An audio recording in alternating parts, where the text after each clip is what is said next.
ವರ್ಷಗಳಲ್ಲಿ ಕಲ್ಯಾಣ ಕರ್ನಾಟಕದಲ್ಲಿ ಅಸಮಾನತೆ ಹೋಗಿ ಸಮಾನತೆ ಬರಲಿದೆ ಎಂಬ ವಿಶ್ವಾಸವನ್ನ ಮುಖ್ಯಮಂತ್ರಿ ಸಿದ್ದರಾಮಯ್ಯ ವಿಶ್ವಾಸ ವ್ಯಕ್ತಪಡಿಸಿದ್ದಾರೆ. ಜಿಲ್ಲಾಡಳಿತ, ಜಿಲ್ಲಾ ಪಂಚಾಯತ್, ಕಲ್ಯಾಣ ಕರ್ನಾಟಕ ಅಭಿವೃದ್ಧಿ ಮಂಡಳಿ ಕಲಬುರಗಿ ಇವರ ಸಂಯುಕ್ತ ಆಶ್ರಯದಲ್ಲಿ ಕೆಪಿಎಸ್ ಶಾಲಾ ಆವರಣ ಐಟ್ರಾಮಿಯಲ್ಲಿ ಹಮ್ಮಿಕೊಳ್ಳಲಾಗಿದ್ದ ಪ್ರಜಾಸೌಧ, ಕೆಪಿಎಸ್ ಶಾಲೆ ಹಾಗೂ ವಿವಿಧ ಇಲಾಖೆಗಳ ಕಾಮಗಾರಿಗಳ ಶಂಕುಸ್ಥಾಪನೆ ಹಾಗೂ ಉದ್ಘಾಟನೆ ಮಾಡಿ ಸಿಎಂ ಸಿದ್ದರಾಮಯ್ಯನವರು ನಂತರ ಮಾತನಾಡಿದರು. ಇಂದು ಜಿಲ್ಲಾಡಳಿತ, ಜಿಲ್ಲಾ ಪಂಚಾಯತ್, ಕಲ್ಯಾಣ ಕರ್ನಾಟಕ ಅಭಿವೃದ್ಧಿ ಮಂಡಳಿ ಕಲಬುರಗಿಯವರ ಸಂಯುಕ್ತಾಶ್ರಯದಲ್ಲಿ ಕೆಪಿಎಸ್ ಶಾಲಾ ಆವರಣ ಐಟ್ರಾಮಿಯಲ್ಲಿ ಹಮ್ಮಿಕೊಳ್ಳಲಾಗಿದ್ದ ಪ್ರಜಾಸೌಧ, ಕೆಪಿಎಸ್ ಶಾಲೆ ಹಾಗೂ ವಿವಿಧ ಇಲಾಖೆಗಳ ಕಾಮಗಾರಿಗಳ ಶಂಕುಸ್ಥಾಪನೆ ಹಾಗೂ ಉದ್ಘಾಟನೆ ಮತ್ತು ಫಲಾನುಭವಿಗಳಿಗೆ ಸೌಲಭ್ಯಗಳ ವಿತರಣೆ ಕಾರ್ಯಕ್ರಮದಲ್ಲಿ ಪಾಲ್ಗೊಂಡಿದ್ದು, ಕಾರ್ಯಕ್ರಮವನ್ನು ಉದ್ಘಾಟನೆ ಮಾಡಿ ನಂತರ ವಿವಿಧ ಇಲಾಖೆಗಳ ಕಾರ್ಯಕ್ರಮಗಳಿಗೆ ಶಂಕುಸ್ಥಾಪನೆ ನೆರವೇರಿಸಿ ವಿವಿಧ ಇಲಾಖೆಗಳ ಫಲಾನುಭವಿಗಳಿಗೆ ಸೌಲಭ್ಯಗಳನ್ನ ವಿತರಣನೆ ಮಾಡಿ ಮಾತನಾಡಿದರು. ನೂತನವಾಗಿ ಘೋಷಣೆಯಾಗಿರುವ ಐಟ್ರಾಮಿ ತಾಲೂಕಲ್ಲಿ ಜವರ್ಗಿ ಮತಕ್ಷೇತ್ರದಲ್ಲಿ 87 ಕಾಮಗಾರಿಗಳನ್ನ 867.49 ಕೋಟಿ ವೆಚ್ಚದ 38.29 ಕೋಟಿ ವೆಚ್ಚ ಕಾಮಗಾರಿಗಳಿಗೆ ಉದ್ಘಾಟನೆ ಮಾಡಲಾಗಿದೆ. ಒಟ್ಟಾರೆಯಾಗಿ 906 ಕೋಟಿ ರೂಪಾಯಿಗಳ ವೆಚ್ಚದಲ್ಲಿ ಕಾಮಗಾರಿಗಳಿಗೆ ಶಂಕುಸ್ಥಾಪನೆ ಮತ್ತು ಉದ್ಘಾಟನೆ ನೆರವೇರಿಸಲಾಗಿದೆ ಅಂತ ಮುಖ್ಯಮಂತ್ರಿಗಳು ತಿಳಿಸಿದ್ದಾರೆ. ರಾಜಕಾರಣಕ್ಕಾಗಿ ಸುಳ್ಳನ್ನ ಹೇಳುವ ವಿರೋಧ ಪಕ್ಷದವರು ರಾಜಕಾರಣಕ್ಕಾಗಿ ಸುಳ್ಳನ್ನೇ ಹೇಳ್ತಿದ್ದಾರೆ. ಗ್ಯಾರಂಟಿ ಯೋಜನೆಗಳಿಂದ ಮೂಲ ಸೌಕರ್ಯ ಕಾಮಗಾರಿಗಳಿಗೆ ಸರ್ಕಾರದಲ್ಲಿ ಅನುದಾನವಿಲ್ಲ ಅಂತ ಎಲ್ಲೆಡೆ ಅಪಪ್ರಚಾರ ಮಾಡ್ತಿದ್ದಾರೆ. ಸರ್ಕಾರ ದಿವಾಳಿಯಾಗಿದ್ರೆ ಜವರ್ಗಿ ಮತಕ್ಷೇತ್ರ ಒಂದರಲ್ಲಿ 906 ಕೋಟಿ ರೂಪಾಯಿಗಳನ್ನ ವೆಚ್ಚ ಮಾಡಲಾಗ್ತಿರಲಿಲ್ಲ ಅಂತ ತಿಳಿಸಿದ್ದಾರೆ. ಹಾಗೂ 1,12,000 ಕೋಟಿ ರೂಪಾಯಿಗೂ ಹೆಚ್ಚು ಅನುದಾನ ವೆಚ್ಚ ಮಾಡಲಾಗಿದೆ. ಚುನಾವಣೆ ಪೂರ್ವದಲ್ಲಿ ನೀಡಿದ ಆಶ್ವಾಸನೆಯಂತೆ ಅಧಿಕಾರಕ್ಕೆ ಬಂದ ಒಂದೇ ವರ್ಷದಲ್ಲಿ ಎಲ್ಲಾ ಕಾರ್ಯಕ್ರಮಗಳನ್ನ ಜಾರಿಗೆ ತರಲಾಗಿದೆ. ಕೊಟ್ಟ ಮಾತಂತೆ ನಡ್ಕೊಳ್ತಿದ್ದೇನೆ ಅಂತ ಜನ ಅರ್ಥ ಮಾಡ್ಕೊಳ್ಬೇಕು. ನಮ್ಮ ಸರ್ಕಾರ ನುಡಿದಂತೆ ನಡೆದಿದೆ ಅಂತ ಹೇಳಿದ್ದಾರೆ. ಕಳೆದ ಚುನಾವಣೆಯಲ್ಲಿ ನಮ್ಮ ಪಕ್ಷದ ವತಿಯಿಂದ 592 ಭರವಸೆಗಳನ್ನ ನೀಡಲಾಗಿತ್ತು. 243 ಭರವಸೆಗಳನ್ನ ಈಡೇರಿಸಲಾಗಿದೆ. ಉಳಿದ ಅವಧಿಯಲ್ಲಿ ಮಿಕ್ಕ ಭರವಸೆಗಳನ್ನ ಈಡೇರಿಸಲಾಗುತ್ತೆ ಅಂತ ಹೇಳಿದ್ದಾರೆ. ಕಳೆದ ಬಾರಿ ನಮ್ಮ ಸರ್ಕಾರ ಅಧಿಕಾರದಲ್ಲಿದ್ದಾಗ 165 ಭರವಸೆಗಳಲ್ಲಿ 158 ಭರವಸೆಗಳನ್ನ ಈಡೇರಿಸಿದ್ದೇವೆ. ಪ್ರಣಾಳಿಕೆಯಲ್ಲಿ ಸೇರಿರದ 30 ಕಾರ್ಯಕ್ರಮಗಳಲ್ಲಿ ಜಾರಿಗೆ ಮಾಡಲಾಗಿತ್ತು. 2.5 ವರ್ಷದಲ್ಲಿ ಕೊಟ್ಟ ಎಲ್ಲಾ ಭರವಸೆಗಳನ್ನ ಜೊತೆಗೆ ಗ್ಯಾರಂಟಿ ಯೋಜನೆಗಳನ್ನ ಈಡೇರಿಸಲಾಗಿದೆ ಅಂತ ಹೇಳಿದ್ದಾರೆ. ಬಿಜೆಪಿ 2018ರಿಂದ ಅಧಿಕಾರದಲ್ಲಿದ್ದು ಅವರು ನೀಡಿದ್ದ 600 ಭರವಸೆಗಳಲ್ಲಿ 10% ಭರವಸೆಗಳನ್ನ ಈಡೇರಿಸಲಾಗಲಿಲ್ಲ ಅಂತ ಹೇಳಿದ್ದಾರೆ. ರಾಜ್ಯದಲ್ಲಿ 63 ಹೊಸ ತಾಲೂಕುಗಳನ್ನ ಘೋಷಣೆ ಮಾಡಲಾಗಿತ್ತು. 2018ರಿಂದ 2023ರವರೆಗೆ ನೂತನ ತಾಲೂಕುಗಳಿಗೆ ಬಿಜೆಪಿ ಸೌಲಭ್ಯ ಒದಗಿಸಿದ್ದು ಕೇವಲ 14 ತಾಲೂಕುಗಳಲ್ಲಿ ಮಾತ್ರ ಮಾಡಿದ್ರು. 2023ರಲ್ಲಿ ಅಧಿಕಾರಕ್ಕೆ ಬಂದ ನಂತರ 49 ತಾಲೂಕುಗಳಲ್ಲಿ ಕೂಡ ಪ್ರಜಾಸೌಧಗಳನ್ನ ಮಂಜೂರು ನಮ್ಮ ಸರ್ಕಾರ ಮಾಡಿದ್ದು ನಿರ್ಮಾಣ ಮಾಡಲಾಗುತ್ತೆ ಅಂತ ಹೇಳಿದ್ದಾರೆ. ಬಿಜೆಪಿ ವತಿಯಿಂದ ಕಲ್ಯಾಣ ಕರ್ನಾಟಕದಲ್ಲಿ 19 ತಾಲೂಕುಗಳು ಮಂಜೂರಾಗಿದ್ರೆ ಕೇವಲ 2 ಕಟ್ಟಡ ಮಾತ್ರ ನಿರ್ಮಾಣವಾಗಿದೆ. ನಮ್ಮ ಸರ್ಕಾರ 17 ತಾಲೂಕುಗಳ ಮಂಜೂರಾಗಿದ್ದು 97 ನಾಡ ಕಚೇರಿಗಳು ಮಂಜೂರಾಗಿವೆ. ಕಲ್ಯಾಣ ಕರ್ನಾಟಕದಲ್ಲಿ 39 ಕಚೇರಿಗಳನ್ನ ಮಂಜೂರು ಮಾಡಲಾಗಿದೆ. ಎರಡನೇ ಹಂತದಲ್ಲಿ 53 ನಿರ್ಮಾಣವಾಗಿವೆ. ಕಲ್ಯಾಣ ಕರ್ನಾಟಕದ 25 ತಾಲೂಕುಗಳಲ್ಲಿ ನಾಡ ಕಚೇರಿಗಳನ್ನ ನಮ್ಮ ಸರ್ಕಾರ ಮಂಜೂರು ಮಾಡಿದೆ ಅಂತ ಹೇಳಿದ್ದಾರೆ. ಬಿಜೆಪಿ ಕೇವಲ ಕೋಮುವಾದ ಮಾಡುವ ಕೆಲಸ ಮಾಡಿದೆ ಅಂತ ಹೇಳಿದ್ದಾರೆ. ಕೋಮುವಾದ, ಹಿಂದುತ್ವ ಎಂದು ಜನರನ್ನ ತಪ್ಪು ದಾರಿಗೆ ಇಳಿತಿದ್ದಾರೆ ಅಂತ ಸಿಎಂ ಈ ಸಂದರ್ಭದಲ್ಲಿ ಹೇಳಿದ್ದಾರೆ. ಈ ಬಾರಿ ಮಳೆ ಹೆಚ್ಚಾಗಿ ಬೆಳೆ ಹಾನಿಯಾಗಿರೋದ್ರಿಂದ ವೈಮಾನಿಕ ಸಮೀಕ್ಷೆ ಕೈಗೊಂಡು ಪರಿಶೀಲಿಸಿ ನಿರ್ಧರಿಸಿ ಎಸ್ಡಿಆರ್ಎಫ್ ನಿಂದ 1,218 ಕೋಟಿ ಜೊತೆಗೆ ಸರ್ಕಾರದ ವತಿಯಿಂದ ಒಟ್ಟು 1,031 ಕೋಟಿ ರೂಪಾಯಿ ಹೆಚ್ಚುವರಿಯಾಗಿ ಒದಗಿಸಲಾಗಿದೆ. ರಾಜ್ಯದಲ್ಲಿ ಒಟ್ಟು 14.21 ಕೋಟಿ ರೂಪಾಯಿ 14.21 ಲಕ್ಷ ರೈತರ ಬೆಳೆ ಹಾನಿಯಾಗಿದ್ದು, ಕಲ್ಯಾಣ ಕರ್ನಾಟಕ ಭಾಗದಲ್ಲಿ 7,21,786 ರೈತರ ಬೆಳೆ ಹಾನಿಗೊಂಡಿದೆ. 1,072 ಕೋಟಿ ಬೆಳೆ ಹಾನಿಗೆ ಪರಿಹಾರ ನೀಡಿದೆ. ಕಲಬುರಗಿ ಜಿಲ್ಲೆಯಲ್ಲಿ 3,23,318 ರೈತರ ಬೆಳೆ ಹಾನಿಯಾಗಿದ್ದು 498 ಕೋಟಿ ರೂಪಾಯಿ ಪರಿಹಾರ ನೀಡಲಾಗಿದೆ ಅಂತ ಹೇಳಿದ್ದಾರೆ. ರೈತರ ಖಾತೆಗಳಿಗೆ ಅನುದಾನವನ್ನು ತಲುಪಿಸುವ ಕೆಲಸ ಮಾಡಿದ್ದೇವೆ. ರೈತರ ಸಹಾಯಕ್ಕೆ ಸರ್ಕಾರ ಸದಾ ಮುಂದಾಗಿದೆ. ನಟೆ ರೋಗಕ್ಕೆ ತುತ್ತಾದ ತೊಗರಿ ಬೆಳೆಗೆ 233 ಕೋಟಿ ರೂಪಾಯಿಗಳನ್ನ ಒದಗಿಸಲಾಗಿದೆ. ಕಬ್ಬಿನ ಬೆಲೆ ಕಡಿಮೆ ಅಂತ ರೈತರು ಪ್ರತಿಭಟನೆ ಮಾಡಿದಾಗ ಅವರ ನೆರವಿಗೆ ಸರ್ಕಾರ ಧಾವಿಸಿದೆ. ಸರ್ಕಾರದಿಂದ 50 ಹಾಗೂ ಕಾರ್ಖಾನೆಯಿಂದ 50 ರೂಪಾಯಿ ನಿಗದಿ ಮಾಡಿ 300 ಕೋಟಿಗಳನ್ನ ಸರ್ಕಾರದಿಂದ ಕಬ್ಬಿನ ಬೆಳೆಗಾರರಿಗೆ ನೀಡಲಾಗಿದೆ ಅಂತ ಹೇಳಿದ್ದಾರೆ. ಇನ್ನು 371 ಜಾರಿಯಾಗಿದ್ದು ಕಾಂಗ್ರೆಸ್ ಸರ್ಕಾರದಿಂದ. ಬಿಜೆಪಿಯ ಗೃಹ ಸಚಿವ ಹಾಗೂ ಉಪ ಪ್ರಧಾನಿಯಾಗಿದ್ದ ಅಡ್ವಾಣಿಯವರು 371 ಜಾರಿ ಮಾಡಲು ಸಾಧ್ಯವಿಲ್ಲ ಅಂತ ಹೇಳಿದ್ರು. ಮಾಜಿ ಪ್ರಧಾನಿ ಮನಮೋಹನ್ ಸಿಂಗ್ ಅವರು ಇದನ್ನ ಜಾರಿ ಮಾಡಿದ್ರು. ಮಲ್ಲಿಕಾರ್ಜುನ್ ಖರ್ಗೆ ಹಾಗೂ ಧರಮ್ ಸಿಂಗ್ ಹೋರಾಟದಿಂದ ಇದು ಸಾಧ್ಯವಾಗಿದೆ ಅಂತ ಹೇಳಿದ್ದಾರೆ. ಇದರಿಂದಾಗಿ ಕಲ್ಯಾಣ ಕರ್ನಾಟಕ ಅಭಿವೃದ್ಧಿ ಮಂಡಳಿ ರಚನೆಯಾಗಿದೆ. 13,000 ಕೋಟಿಗಳನ್ನ 3 ವರ್ಷದಲ್ಲಿ ಒದಗಿಸಲಾಗಿತ್ತು. ಈ ವರ್ಷದಲ್ಲಿ 3,000 ಕೋಟಿ ಒದಗಿಸಲಾಗಿದೆ ಅಂತ ಹೇಳಿದ್ದಾರೆ. ಇನ್ನು 300 ಕರ್ನಾಟಕ ಪಬ್ಲಿಕ್ ಶಾಲೆಗಳಿಗೆ ಅಡಿಗಲ್ಲು ಹಾಕಲಾಗಿದೆ. ಶಾಸಕ ಅಜಯ್ ಸಿಂಗ್ ಅವರು ಅನುದಾನವನ್ನು ಪೂರ್ಣವಾಗಿ ವೆಚ್ಚ ಮಾಡಬೇಕು, ಶಿಕ್ಷಣ ಮತ್ತು ಆರೋಗ್ಯಕ್ಕೆ ಹೆಚ್ಚಿನ ಒತ್ತು ನೀಡಬೇಕಂತ ಅಜಯ್ ಸಿಂಗ್ ಅವರಿಗೆ ತಿಳಿಸಲಾಗಿತ್ತು. ಅದರಂತೆ 300 ಕರ್ನಾಟಕ ಪಬ್ಲಿಕ್ ಶಾಲೆಗಳಿಗೆ ಅಡಿಗಲ್ಲು ಹಾಕಲಾಗಿದೆ. ರಾಜ್ಯದಲ್ಲಿ ಒಟ್ಟು 900 ರಾಜ್ಯಕ್ಕೆ ಕೆಪಿಎಸ್ ಮಂಜೂರಾಗಿದೆ. ಇನ್ನು 371 ಜಾರಿಯಲ್ಲಿ ಬಿಜೆಪಿಯ ಪಾತ್ರವಿಲ್ಲ. ಹೌದು, ಬಿಜೆಪಿ ಕೇವಲ ಸುಳ್ಳು ಆರೋಪಗಳನ್ನ ಮಾತ್ರ ಮಾಡುತ್ತದೆ. 371 ಜಾರಿಯಾಗಿದ್ರೆ ಸಿಂಗ್ ಅವರು ಕಾರಣ. ಇದರಲ್ಲಿ ಬಿಜೆಪಿ ಪಾತ್ರವಿಲ್ಲ ಅಂತ ಹೇಳಿದ್ದಾರೆ. ಬಿಜೆಪಿ ಬೊಗಳೆದಾಸರು, ಸುಳ್ಳು ಹೇಳುವುದು ಅಪಪ್ರಚಾರ ಬಿಟ್ರೆ ಬೇರೇನೂ ಮಾಡೋದಿಲ್ಲ ಅಂತ ಹೇಳಿದ್ದಾರೆ. ಅಸಮಾನತೆ ಹೋಗಲಾಡಿಸಲು ನಂಜುಂಡಪ್ಪ ಅವರ ವರದಿಯನ್ನ ಆಧರಿಸಿ ಶಿಫಾರಸುಗಳನ್ನ ಜಾರಿಗೆ ತರಲಾಗಿದೆ. ಇದರ ಪರಿಣಾಮಗಳ ಬಗ್ಗೆ ವರದಿ ಸಲ್ಲಿಸಲು ಗೋವಿಂದರಾವ್ ಸಮಿತಿ ರಚಿಸಲಾಗಿದೆ. ಶೀಘ್ರದಲ್ಲಿ ವರದಿಯ ಶಿಫಾರಸುಗಳನ್ನ ಜಾರಿ ಮಾಡಲಾಗುತ್ತೆ ಅಂತ ತಿಳಿಸಿದ್ದಾರೆ.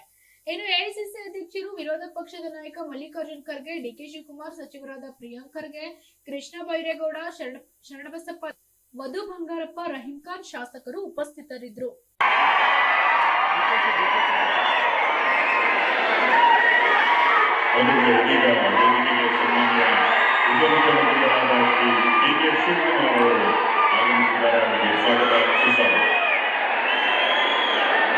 ಆಗಮಿಸಿದ ಶರಣ್ ಪ್ರಕಾಶ್ ಪಾಟೀಲ್ ಅವರು ಸಹ ಆಗಮಿಸಿದ್ದಾರೆ. ಅವರಿಗೆ ಸ್ವಾಗತ.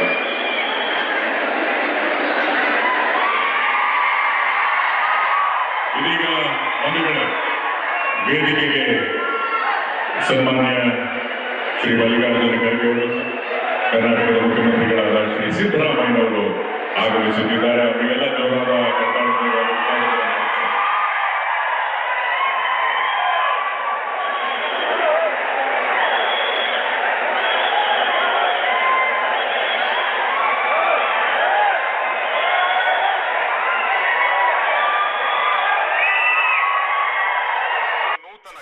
ಶಾಲೆಗಳು ಕಲ್ಯಾಣ ಕರ್ನಾಟಕ ಮಂಡಳಿಯ ವತಿಯಿಂದ 200 ಕೆಪಿಎಸ್ ಶಾಲೆಗಳು, ಶಿಕ್ಷಣ ಇಲಾಖೆಯಿಂದ 100 ಕೆಪಿಎಸ್ ಶಾಲೆಗಳು ಹಾಗೂ ಬಂಧುಗಳೇ, ಜೇವರ್ಗಿ ಮತ್ತು ಯಡ್ರಾಮ ಅವಳಿ ತಾಲೂಕುಗಳ ಸರ್ವತೋಮುಖ ಏಳಿಗೆಗೆ ಸುಮಾರು 905.87 ಕೋಟಿ ರೂಪಾಯಿಗಳ ಬೃಹತ್ ಮೊತ್ತದಲ್ಲಿ ಒಟ್ಟು 99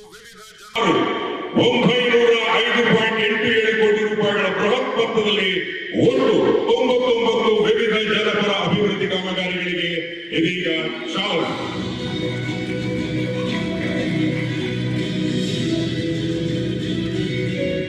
ತಾವೆಲ್ಲರೂ ಮುಖ್ಯರಾಗಿದ್ದೀವಿ ಅಂತ ಗೊತ್ತಾಗಿದೆ. ಆದರೆ ಈ ಒಂದು ಅಭೂತಪೂರ್ವ ಸಾಧನೆಗೆ ಜೋರಾದ ಚಪ್ಪಾಳೆಯೊಂದಿಗೆ ಸಂಪೂರ್ಣ ಕರ್ನಾಟಕದ ಪರವಾಗಿ ಕಲ್ಯಾಣ ಕರ್ನಾಟಕದ ಹೆಚ್ಚಿನ ಜನರು ಚಪ್ಪಾಳೆ ತರುವುದರ ಮೂಲಕ ಕರ್ನಾಟಕ ಸರ್ಕಾರಕ್ಕೆ ಧನ್ಯವಾದಗಳನ್ನು ಅರ್ಪಿಸಬೇಕಾಗಿ ವಿನಂತಿ.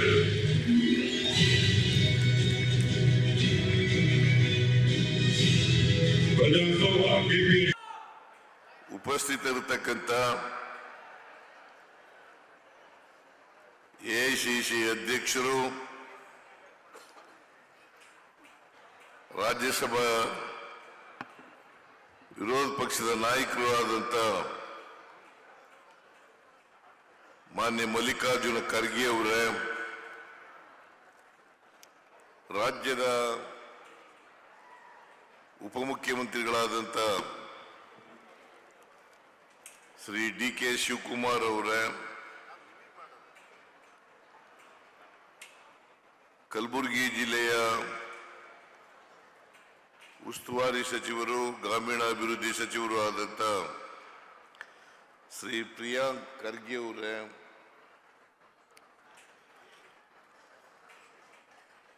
ಕಂದಾಯ ಸಚಿವರಾದಂಥ ಶ್ರೀ ಕೃಷ್ಣ ಬೈರೇಗೌಡ ಅವರೇ, ಯಾದಗಿರಿ ಜಿಲ್ಲೆಯ ಉಸ್ತುವಾರಿ ಸಚಿವರಾದಂಥ ಶರಣಬಸಪ್ಪ ದರ್ಶನಾಪುರ ಅವರ, ವೈದ್ಯಕೀಯ ಶಿಕ್ಷಣ ಇಲಾಖೆ ಸಚಿವರಾದಂಥ ಡಾಕ್ಟರ್ ಶರಣ್ ಪ್ರಕಾಶ್ ಅವರ, ಪ್ರಾಥಮಿಕ ಶಿಕ್ಷಣ ಸಚಿವರಾದಂಥ ಶ್ರೀ ಮಧು ಬಂಗಾರಪ್ಪ ಅವರ,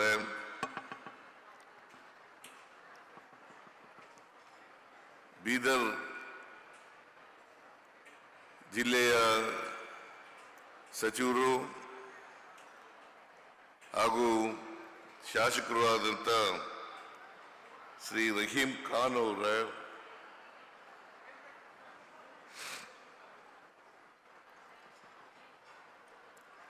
ಶಾಸಕರು ಕಲ್ಯಾಣ ಕರ್ನಾಟಕ ಪ್ರದೇಶ ಅಭಿವೃದ್ಧಿ ಮಂಡಳಿಯ ಅಧ್ಯಕ್ಷರು ಆದಂಥ ಶ್ರೀ ಅಜಯ್ ಸಿಂಗ್ ಅವರ, ಶಾಸಕರಾದಂಥ MY ಪಾಟೀಲ್ ರೇ, ಅಲ್ಲಮಪ್ರಭು ಪಾಟೀಲ್ ರೇ, ಶ್ರೀಮತಿ ಖನಿಜಾ ಫಾತಿಮಾ ಅವರ, ಮೇಲ್ಮನೆಯ ಸದಸ್ಯರಾದಂಥ ತಿಪ್ಪಣ್ಣಪ್ಪ ಕಮಕ್ನೂರ್ ಅವರ, ಶ್ರೀ ವಿಜಯ್ ಸಿಂಗ್ ಅವರ, ಜಿಲ್ಲೆಯ ಅಧಿಕಾರಿ ಸ್ನೇಹಿತರೆ,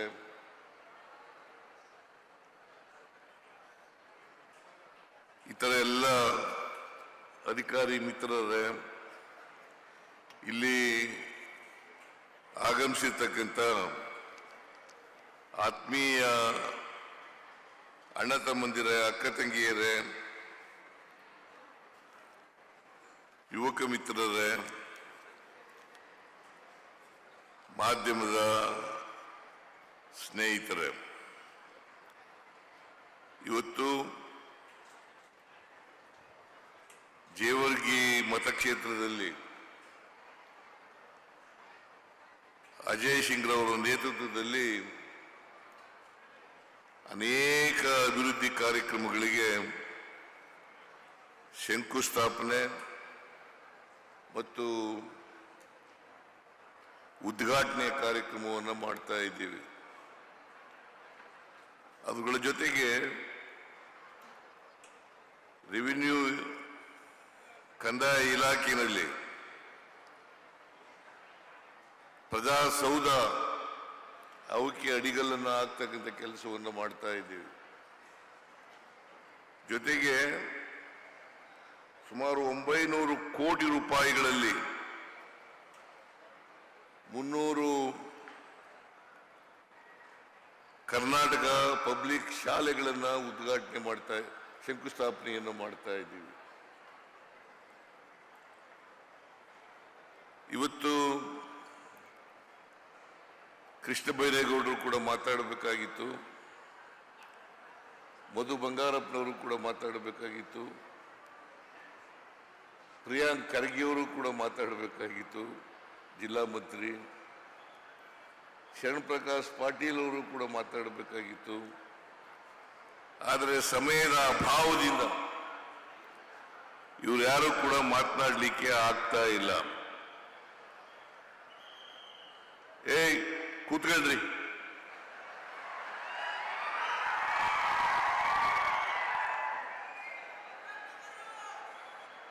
ಊಟ ಮಾಡೋ ಸಮಯ ಆಗಿದೆ ನಿಜ, ಆದ್ರೆ ನಾವು ಊಟ ಮಾಡಿಲ್ಲ, ನೀವು ಮಾಡಬೇಡಿ. ಫಂಕ್ಷನ್ ಆಗೋವರಿಗೆ ದಯಮಾಡಿ ಕೂತ್ಕೋಬೇಕು ಅಂತೇಳಿ ನಿಮ್ಮಲ್ಲಿ ಮನವಿಯನ್ನ ಮಾಡಲಿಕ್ಕೆ ಬಯಸ್ತಾ ಇದ್ದೇನೆ. ಊಟ ಸಮಯ ಮುಗಿದೋಗಿದೆ.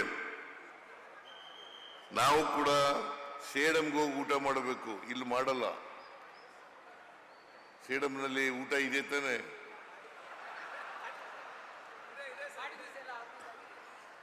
ಸೇಡಂನಲ್ಲಿ ಹೋಗಿ ಊಟ ಮಾಡಬೇಕು. ಅದರಿಂದ ಇನ್ನೊಂದು 20 ನಿಮಿಷ ತಾವೆಲ್ಲರೂ ಕೂಡ ತಾಳ್ಮೆಯಿಂದ ಕೂರ್ಬೇಕು ಅಂತಕ್ಕಂಥ ಮಾತುಗಳನ್ನ ಹೇಳಲಿಕ್ಕೆ ಬಯಸ್ತಾ ಇದ್ದೇನೆ. ನಾನು ನಂದೇ ಕೊನೆ ಭಾಷಣ. ಅದಾದ್ಮೇಲೆ ಕಾರ್ಯಕ್ರಮ ಮುಕ್ತಾಯ ಆಗ್ತದೆ.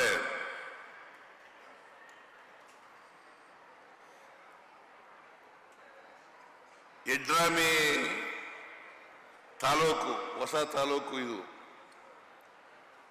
ಜೇವರ್ಗಿ ತಾಲೂಕಿನಲ್ಲಿ ಇದು ಒಂದು ಹೊಸ ತಾಲೂಕಾಗಿ ಘೋಷಣೆ ಆಗಿದೆ. ಈ ತಾಲೂಕಿನಲ್ಲಿ ಈ ಕಾರ್ಯಕ್ರಮ ನಡೀತಾ ಇದೆ. ಜೇವರ್ಗಿ ಮತಕ್ಷೇತ್ರದಲ್ಲಿ ಸುಮಾರು ಶಂಕುಸ್ಥಾಪನೆ ಆಗಿರ್ತಕ್ಕಂಥ ಕಾರ್ಯಕ್ರಮಗಳು 82. ಅದಕ್ಕೆ ಒಟ್ಟು ಖರ್ಚಾಗ್ತಕ್ಕಂಥ ಹಣ 867 ಕೋಟಿ ರೂಪಾಯಿಗಳು ಮತ್ತು 49 ಲಕ್ಷ, ಸುಮಾರು 50 ಲಕ್ಷ.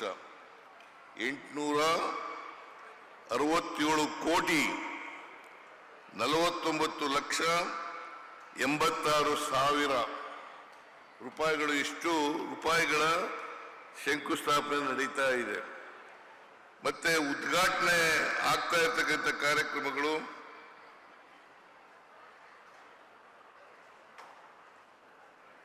38,037 ಕೋಟಿ 29 ಲಕ್ಷ 29 ಸಾವಿರ. 38 ಕೋಟಿ 37 ಲಕ್ಷದ 29 ಸಾವಿರ. ಒಟ್ಟು 50 ಕಾರ್ಯಕ್ರಮಗಳು. ನಾನು ಶಂಕುಸ್ಥಾಪನೆ ಮತ್ತೆ ಉದ್ಘಾಟನೆ ಮಾಡ್ತಾ ಇರ್ತಕ್ಕಂಥ ಕಾರ್ಯಕ್ರಮಗಳು, ನಾನು, ಮಾನ್ಯ ಖರ್ಗೆಯವರು, ಡಿ ಕೆ ಶಿವಕುಮಾರ್ ಅವರು, ನಾವೆಲ್ಲರೂ ಕೂಡ ಸೇರಿ ಮಾಡ್ತಾ ಇರ್ತಕ್ಕಂಥ ಕಾರ್ಯಕ್ರಮಗಳ ಒಟ್ಟು ಖರ್ಚಾಗ್ತಕ್ಕಂಥದ್ದು 906 ಕೋಟಿ 906 ಕೋಟಿ. ಇದನ್ನು ಯಾಕೆ ಹೇಳ್ತಾ ಇದ್ದೀನಿ ಅಂತಂದ್ರೆ, ಇದು ಒಂದೇ ಕ್ಷೇತ್ರದಲ್ಲಿ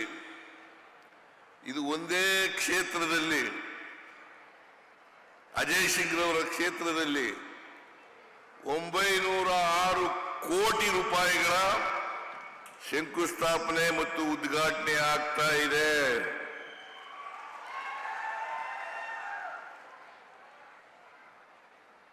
ಕಾರಣ ಯಾಕಪ್ಪ ಅಂತಂದ್ರೆ, ನಾನು ಯಾಕೆ ಈ ಮಾತನ್ನ ಪ್ರಸ್ತಾಪ ಮಾಡ್ತಾ ಇದ್ದೀನಿ ಅಂತಂದ್ರೆ, ವಿರೋಧ ಪಕ್ಷದವರು ಬರೀ ಸುಳ್ಳನ್ನೇ ಹೇಳ್ತಾ ಇದ್ದಾರೆ. ರಾಜಕಾರಣಕ್ಕೋಸ್ಕರ ಸುಳ್ಳು ಮಾತುಗಳನ್ನ ಹೇಳ್ತಾ ಇದ್ದಾರೆ. ಗ್ಯಾರಂಟಿ ಯೋಜನೆಗಳನ್ನ ಮಾಡಿಬಿಟ್ರು, ಗ್ಯಾರಂಟಿ ಯೋಜನೆಗಳನ್ನ ಮಾಡಿದ್ರು, ಅದಕ್ಕೋಸ್ಕರ ಮೂಲಭೂತ ಸೌಕರ್ಯ ಕಾಮಗಾರಿಗಳಿಗೆ ದುಡ್ಡಿಲ್ಲ ಸರ್ಕಾರದಲ್ಲಿ ಅಂತಕ್ಕಂಥ ಮಾತುಗಳನ್ನ ಎಲ್ಲ ಕಡೆ ಹೇಳಲಿಕ್ಕೆ ಬಿಜೆಪಿಯವರು, ಜೆಡಿಎಸ್ನವರು ಪ್ರಾರಂಭ ಮಾಡಿದ್ದಾರೆ. ಇದು ಅಪ್ಪಟ ಸುಳ್ಳು. ಖಜಾನೆ ಖಾಲಿಯಾಗಿದ್ರೆ, ರಾಜ್ಯ ಆರ್ಥಿಕವಾಗಿ ದಿವಾಳಿಯಾಗಿದ್ರೆ ಇಷ್ಟು 906 ಕೋಟಿ ರೂಪಾಯಿಗಳನ್ನ 906 ಕೋಟಿ ರೂಪಾಯಿಗಳ ಅಭಿವೃದ್ಧಿ ಕೆಲಸಗಳನ್ನ ಜೇವರ್ಗಿ ಒಂದೇ ಒಂದು ಮತಕ್ಷೇತ್ರದಲ್ಲಿ ಮಾಡಲಿಕ್ಕೆ ಸಾಧ್ಯ ಆಗ್ತಿರ್ಲಿಲ್ಲ. ಇದನ್ನ ತಾವೆಲ್ಲರೂ ಕೂಡ ಅರ್ಥ ಮಾಡ್ಕೋಬೇಕು ಅಂತಕ್ಕಂಥ ಮಾತುಗಳನ್ನ ಹೇಳಲಿಕ್ಕೆ ಬಯಸ್ತಾ ಇದ್ದೇನೆ. ಇವತ್ತು ಗ್ಯಾರಂಟಿ ಯೋಜನೆಗಳಿಗೆ ಸುಮಾರು 1,12,000 ಕೋಟಿ ಗ್ಯಾರಂಟಿ ಯೋಜನೆಗಳಿಗೆ ನಾವು ಇಲ್ಲಿವರೆಗೆ ಖರ್ಚು ಮಾಡಿರ್ತಕ್ಕಂಥ ಹಣ 1,12,000 ಕೋಟಿ ರೂಪಾಯಿಗಳಿಗೂ ಹೆಚ್ಚು.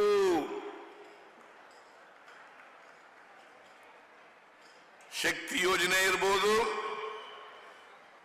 ಗೃಹ ಜ್ಯೋತಿ ಯೋಜನೆ ಇರ್ಬೋದು, ಗೃಹಲಕ್ಷ್ಮಿ ಯೋಜನೆ ಇರ್ಬೋದು, ಅನ್ನಭಾಗ್ಯ ಕಾರ್ಯಕ್ರಮ ಇರ್ಬೋದು, ಯುವ ನಿಧಿ ಕಾರ್ಯಕ್ರಮ ಇರ್ಬೋದು, ಎಲ್ಲ ಕಾರ್ಯಕ್ರಮಗಳನ್ನ ನಾವು ಚುನಾವಣೆ ಪೂರ್ವದಲ್ಲಿ ಇವುಗಳನ್ನ ಘೋಷಣೆ ಮಾಡಿ ನಾವು ಅಧಿಕಾರಕ್ಕೆ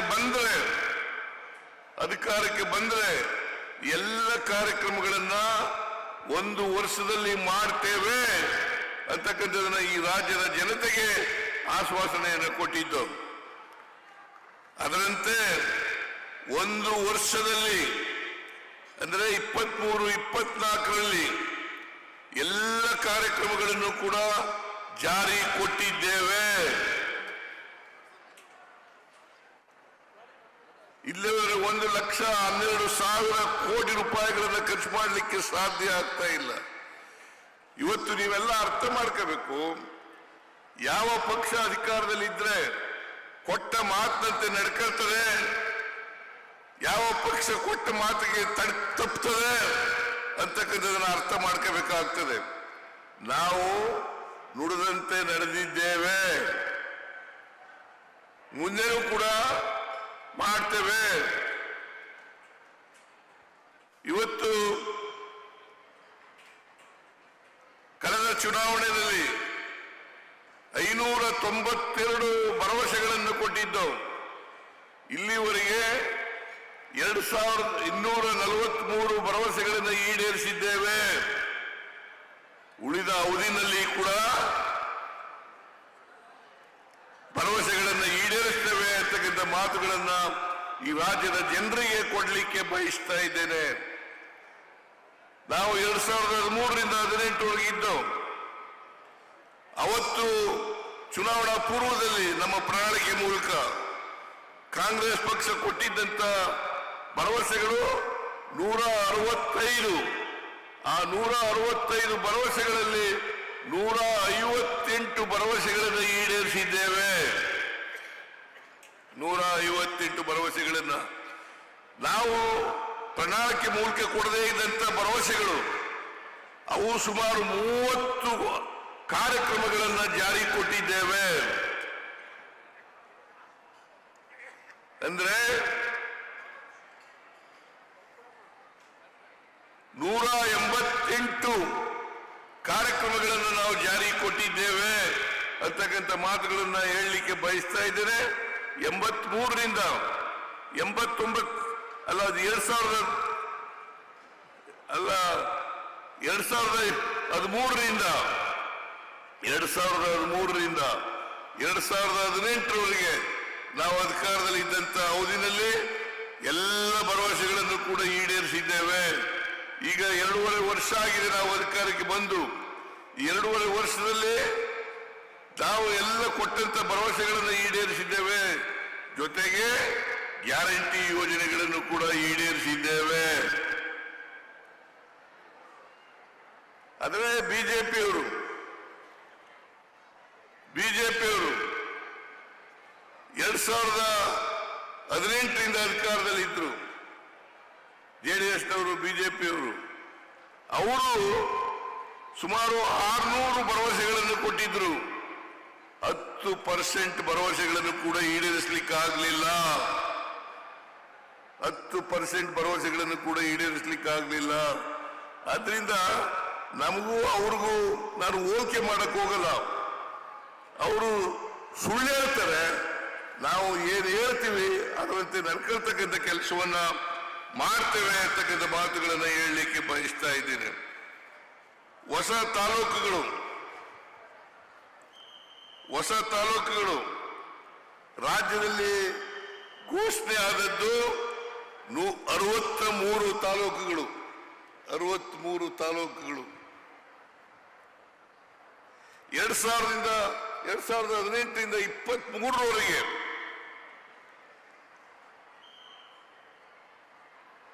ನೂತನ ತಾಲೂಕುಗಳಲ್ಲಿ ಸೌಲಭ್ಯಗಳನ್ನು ಒದಗಿಸಿದ್ದದ್ದು ಅವರು ಬಿಜೆಪಿಯವರು ಅಧಿಕಾರದಲ್ಲಿ ಇದ್ದಂತ ಅವಧಿ 2018ರಿಂದ 23. ಒಟ್ಟು ಬರೀ 14 ತಾಲೂಕುಗಳಲ್ಲಿ ಮಾತ್ರ ಅಭಿವೃದ್ಧಿ ಕೆಲಸಗಳನ್ನು ತಗೊಂಡಿದ್ರು. ಬಿಲ್ಡಿಂಗ್ಗಳನ್ನು ಕಟ್ಟತಕ್ಕಂಥ ಕೆಲಸವನ್ನು ಮಾಡಿದ್ರು. ನಾವು 2023ರಲ್ಲಿ ಅಧಿಕಾರಕ್ಕೆ ಬಂದು ಉಳಿದಂತ ತಾಲೂಕುಗಳು 49. 49 ತಾಲೂಕುಗಳಲ್ಲೂ ಕೂಡ ನಾವು ಕಟ್ಟಡಗಳನ್ನು ಕಟ್ಟಿದ್ದೇವೆ, ಪ್ರಜಾಸೌಧಗಳನ್ನು ಕಟ್ಟಿದ್ದೇವೆ, ಮಂಜೂರು ಮಾಡಿದ್ದೇವೆ, ಕಟ್ತೇವೆ. ಮಂಜೂರು ಮಾಡಿದ ಮೇಲೆ ಕಟ್ತೀವಿ ಅಂತಕ್ಕಂಥ ಮಾತುಗಳನ್ನು ಹೇಳಲಿಕ್ಕೆ ಬಯಸ್ತಾ ಇದ್ದೇನೆ.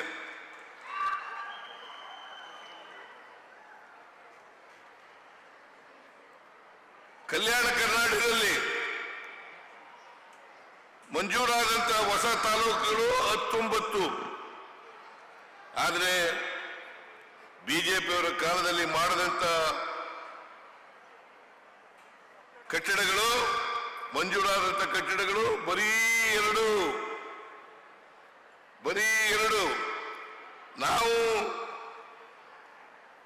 ನಾವು ಈಗ ಮಂಜೂರು ಮಾಡಿರ್ತಕ್ಕಂಥ ತಾಲೂಕುಗಳು 17.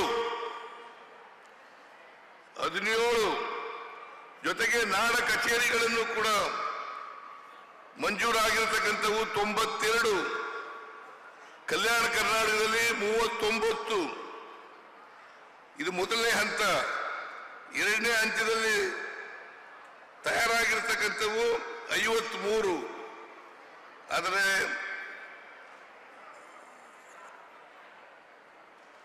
ಕಲ್ಯಾಣ ಕರ್ನಾಟಕದಲ್ಲಿ 25 ತಾಲೂಕುಗಳಲ್ಲಿ ನಾವು ನಾಡ ಕಚೇರಿಗಳನ್ನ, ಕಟ್ಟಡಗಳನ್ನ ಕಟ್ಟತಕ್ಕಂಥ ಮಂಜೂರಾತಿಯನ್ನು ಮಾಡಿದ್ದೇವೆ. ಇದನ್ನ ನಾನು ಅತ್ಯಂತ ಯಾಕೆ ಈ ಮಾತನ್ನ ಹೋಲಿಕೆ ಮಾಡ್ತಾ ಇದ್ದೀನಿ ಅಂತಂದ್ರೆ, ಬಿಜೆಪಿಯವರು ಅಧಿಕಾರದಲ್ಲಿದ್ದಾಗ ಏನು ಮಾಡಲ್ಲ, ಅವರು ಬರೀ ಸುಳ್ಳು ಹೇಳ್ಕೊಂಡು ಅಪಪ್ರಚಾರ ಮಾಡಿ ಜನಗಳನ್ನ ತಪ್ಪು ದಾರಿ ಎಳೆದು ಅವರ ಕಾಲದಲ್ಲಿ ಬರೀ ಕೋಮುವಾದ, ಹಿಂದುತ್ವ ಇದನ್ನ ಮಾಡ್ತಕ್ಕಂಥ ಕೆಲಸವನ್ನ ಅವರು ಮಾಡ್ತಾರೆ. ಅದರಿಂದ ನಾವು ಕೃಷ್ಣ ಬೈರೇಗೌಡರ ನಾಯಕತ್ವದಲ್ಲಿ ಅನೇಕ ಕೆಲಸಗಳನ್ನು ನಾವು ಮಾಡ್ತಾ ಇದ್ದೀವಿ, ಇನ್ನು ಮುಂದೆನೂ ಕೂಡ ಮಾಡ್ತೇವೆ ಅಂತಕ್ಕಂಥ ಮಾತುಗಳನ್ನು ಹೇಳಲಿಕ್ಕೆ ಬಯಸ್ತಾ ಇದ್ದೇನೆ. ಜೊತೆಗೆ ನಾನು ಬೆಳೆ ಪರಿಹಾರ, ಈ ಸಾರಿ ಮಳೆ ಜಾಸ್ತಿ ಆಯಿತು, ಮಳೆ ಬಂದು ಬೆಳೆ ಹಾನಿಯಾಯಿತು. ನಾನು ಕೂಡ ಬಂದಿದ್ದೆ ವಿಮಾನದಲ್ಲಿ. ನಾನು ಪ್ರಿಯಾಂಕ್ ಖರ್ಗೆ ಅವರು, ಕೃಷ್ಣ ಬೈರೇಗೌಡ ಅವರು, ಶರಣ್ ಪ್ರಕಾಶ್ ಪಾಟೀಲ್ ಮತ್ತೆ ಅಜಯ್ ಸಿಂಗ್ ಅವರು ನಾವೆಲ್ಲರೂ ಕೂಡ ಪರಿಶೀಲನೆ ಮಾಡಿ ಪರಿಹಾರ ಕೊಡಬೇಕು ಅಂತೇಳಿ ತೀರ್ಮಾನವನ್ನು ಮಾಡಿದ್ರು. ನಾನು ಅವತ್ತೇ ಘೋಷಣೆ ಮಾಡಿದೆ, ಸರ್ಕಾರದಿಂದಲೂ ಕೂಡ SDRF ಹಣ ಕೊಡೋದ್ರ ಜೊತೆಗೆ ಸರ್ಕಾರದಿಂದಲೂ ಕೂಡ ಕೊಡ್ತೇನೆ ಅಂತಕ್ಕಂಥ ಮಾತುಗಳನ್ನು ಹೇಳಿದೆ. ಹಾಗಾಗಿ SDRF ದಿಂದ ಸುಮಾರು 1218 ಕೋಟಿ ರೂಪಾಯಿಗಳನ್ನು ಕೊಟ್ಟಿದ್ದೇವೆ. ಸರ್ಕಾರದಿಂದ ಹೆಚ್ಚುವರಿಯಾಗಿ 1031 ಕೋಟಿ ರೂಪಾಯಿಗಳನ್ನು ಕೊಟ್ಟಿದ್ದೇವೆ. ಒಟ್ಟು ರಾಜ್ಯದಲ್ಲಿ ಹಾನಿಗೊಳಗಾದಂತ ರೈತರು 14,21,000.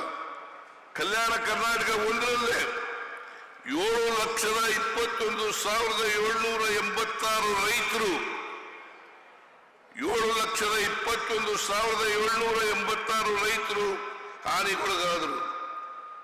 ಆದರೆ ನಾವು ಕೊಟ್ಟಂತ ಹಣ 1,072 ಕೋಟಿ ರೂಪಾಯಿ.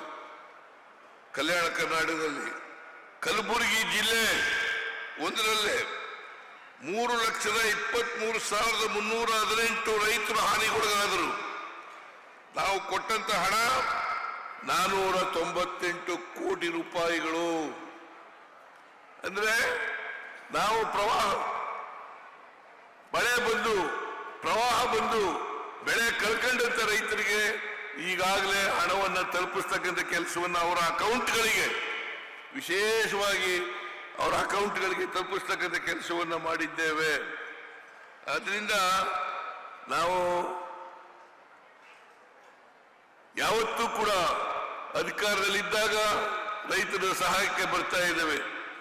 ಈಗ ತೊಗರಿ ಬೆಳೆಗೆ ನೆಟೆ ರೋಗ ಬಂದಿತ್ತು, ಬಿಜೆಪಿಯವರು ಕೊಡ್ಲಿಲ್ಲ, ಒಂದು ಪೈಸೆನೂ ಕೊಡ್ಲಿಲ್ಲ. ನಾವು 24-25ರಲ್ಲಿ ಸುಮಾರು 233 ಕೋಟಿ ರೂಪಾಯಿಗಳನ್ನ ಕೊಟ್ಟಿದ್ದೆವು. 233 ಕೋಟಿ ರೂಪಾಯಿಗಳು ನೆಟೆ ರೋಗಕ್ಕೆ ರೈತರು ಒಳಗಾಗೋದಕ್ಕೆ ಕೊಟ್ಟಿದ್ದೆವು. ಇವತ್ತು ಕಬ್ಬಿನ ಬೆಲೆ ಕಡಿಮೆ ಆಯಿತು ಅಂತೇಳಿ MRP ಕಡಿಮೆ ಆಯಿತು ಅಂತೇಳಿ ರೈತರು ಪ್ರತಿಭಟನೆಯನ್ನು ಮಾಡಿದಾಗ ಅವರ ನೆರವು ಕೂಡ ನಾವು ಬರ್ತಕ್ಕಂಥ ಕೆಲಸವನ್ನು ಮಾಡಿದ್ದೇವೆ.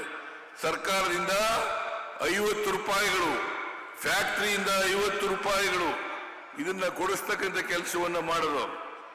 ಒಟ್ಟಾರೆ 300 ಕೋಟಿ ರೂಪಾಯಿಗಳನ್ನ ಸರ್ಕಾರದಿಂದ ಕಬ್ಬಿನ ಬೆಳೆಗಾರರಿಗೆ ಕೊಡ್ತಕ್ಕಂಥ ಕೆಲಸವನ್ನ ಮಾಡಿದ್ದೇವೆ ಅಂತಕ್ಕಂಥ ಮಾತುಗಳನ್ನ ಈ ಸಂದರ್ಭದಲ್ಲಿ ಹೇಳಲಿಕ್ಕೆ ಬಯಸ್ತಾ ಇದ್ದೀನಿ. ಯಾಕೆ ಈ ಮಾತುಗಳನ್ನ ಹೇಳ್ತಾ ಇದ್ದೀನಿ ಅಂದ್ರೆ, ನಮ್ಮ ಸರ್ಕಾರ ಯಾವತ್ತೂ ಕೂಡ ರೈತರ ಪರವಾದಂತ ಸರ್ಕಾರ, ಬಡವರ ಪರವಾದಂತ ಸರ್ಕಾರ. ಈಗ ನೀವು ಯೋಚನೆ ಮಾಡಬೇಕು, 371J ಯಾರ ಕಾಲದಲ್ಲಿ ಆದದ್ದು? 371J ಯಾರ ಕಾಲದಲ್ಲಿ ಆದದ್ದು? 371J ಅದನ್ನು ಜಾರಿಯಾದದ್ದು ನಮ್ಮ ಕಾಲದಲ್ಲೇ. ಕೇಂದ್ರದಲ್ಲಿ ಮನಮೋಹನ್ ಸಿಂಗ್ ರವರು ಪ್ರಧಾನಮಂತ್ರಿ ಆಗಿರುವಾಗ ಮಲ್ಲಿಕಾರ್ಜುನ ಖರ್ಗೆ ಅವರು, ಧರ್ಮ್ ಸಿಂಗ್ ಅವರು ಒತ್ತಾಯ ಮಾಡಿ ಕೇಂದ್ರ ಸರ್ಕಾರದ ಮೇಲೆ ಒತ್ತಡವನ್ನು ಹೇರಿ ಶ್ರೀಮತಿ ಸೋನಿಯಾ ಗಾಂಧಿ ಅವರು ಮನವೊಲಿಸಿ 371J ಸಂವಿಧಾನಕ್ಕೆ ತಿದ್ದುಪಡಿಯನ್ನು ಮಾಡತಕ್ಕಂಥ ಕೆಲಸವನ್ನು ಮಾಡಿದ್ರು. ಇಲ್ಲದೆ ಹೋಗಿದ್ರೆ 371J ಆಯ್ತಿರ್ಲಿಲ್ಲ. 6 ವರ್ಷ ಅಧಿಕಾರದಲ್ಲಿದ್ದಂತ ಬಿಜೆಪಿಯವರು, ಕೇಂದ್ರದಲ್ಲಿ ಅಧಿಕಾರದಲ್ಲಿದ್ದಂತ ಬಿಜೆಪಿಯವರು, ಅವರು ಇದನ್ನ 371J ಮಾಡಲಿಲ್ಲ. ಅವತ್ತು ಕೂಡ ಹೋರಾಟ ನಡೀತಾ ಇತ್ತು ಈ ಭಾಗದಲ್ಲಿ. ಅವತ್ತು ಕೂಡ ಮಲ್ಲಿಕಾರ್ಜುನ ಖರ್ಗೆ ಅವರು, ಧರ್ಮ್ ಸಿಂಗ್ ಅವರು ಈ ಭಾಗದಲ್ಲಿ ಒತ್ತಡ ಏರ್ತಕ್ಕಂಥ ಕೆಲಸವನ್ನು ಮಾಡಿದ್ರು. ಆದರೂ ಮಾಡಲಿಲ್ಲ. ಅದ್ವಾನಿಯವರು ಗೃಹ ಸಚಿವರಾಗಿದ್ದರು ಮತ್ತು ಈ ದೇಶದ ಉಪ ಪ್ರಧಾನಿಯಾಗಿದ್ರು. ಇದನ್ನ ತಾವೆಲ್ಲರೂ ಕೂಡ ಜ್ಞಾಪಕ ಇಟ್ಕೋಬೇಕು ಅಂತೇಳಿ ನಿಮ್ಮಲ್ಲಿ ಕಳಕಳಿಯ ಮನವಿಯನ್ನು ಮಾಡ್ತೇನೆ. 371J SM ಕೃಷ್ಣ ಅವರು ಮುಖ್ಯಮಂತ್ರಿ ಆಗಿರುವಾಗ ಪತ್ರ ಬರೆದಿದ್ರು ಕೇಂದ್ರ ಸರ್ಕಾರಕ್ಕೆ.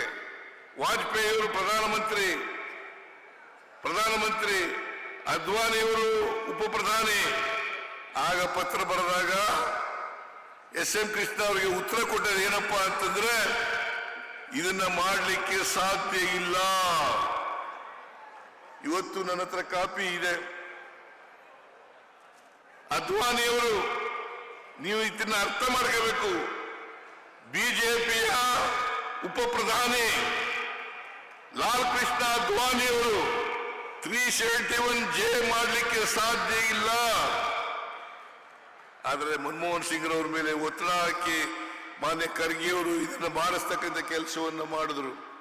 ಇದು ಮಾಡೋದ್ರಿಂದ ಇವತ್ತು ಕಲ್ಯಾಣ ಕರ್ನಾಟಕ ಅಭಿವೃದ್ಧಿ ಮಂಡಳಿ ಆಗಲಿಕ್ಕೆ ಸಾಧ್ಯ ಆಗಿದೆ.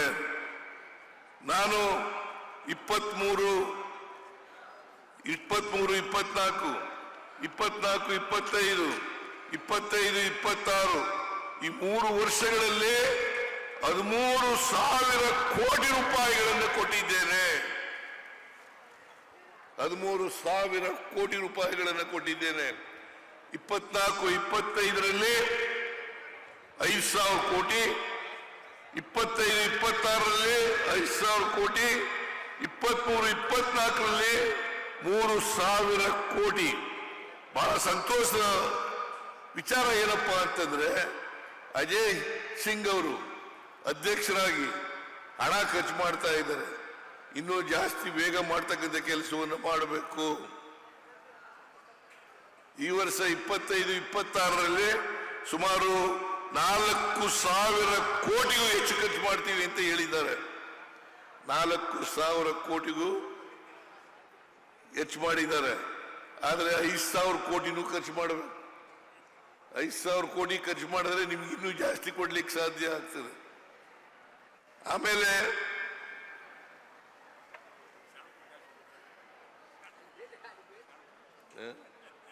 ಯಾರು ಬರ್ಕೊಟ್ಟರು? ನೀನ್ ಯಾಕೆ ಕೊಟ್ಟೆ? ಲೇಟ್ ಆಗುತ್ತೆ ಅನ್ನೋದು ಗೊತ್ತಿತ್ತು ನನಗೆ.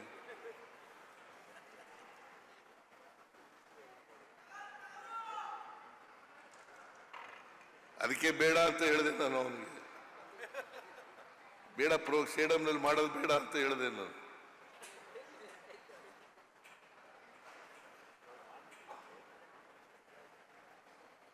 ಅದರಿಂದ ನಾನು ಬಹಳ ಸ್ಪಷ್ಟವಾಗಿ ಅಜಯ್ ಸಿಂಗ್ ಅವ್ರಿಗೆ ಹೇಳಿದ್ದೇನೆ, ಶಿಕ್ಷಣಕ್ಕೆ ಆರೋಗ್ಯಕ್ಕೆ ಹೆಚ್ಚು ಒತ್ತು ಕೊಡಬೇಕು.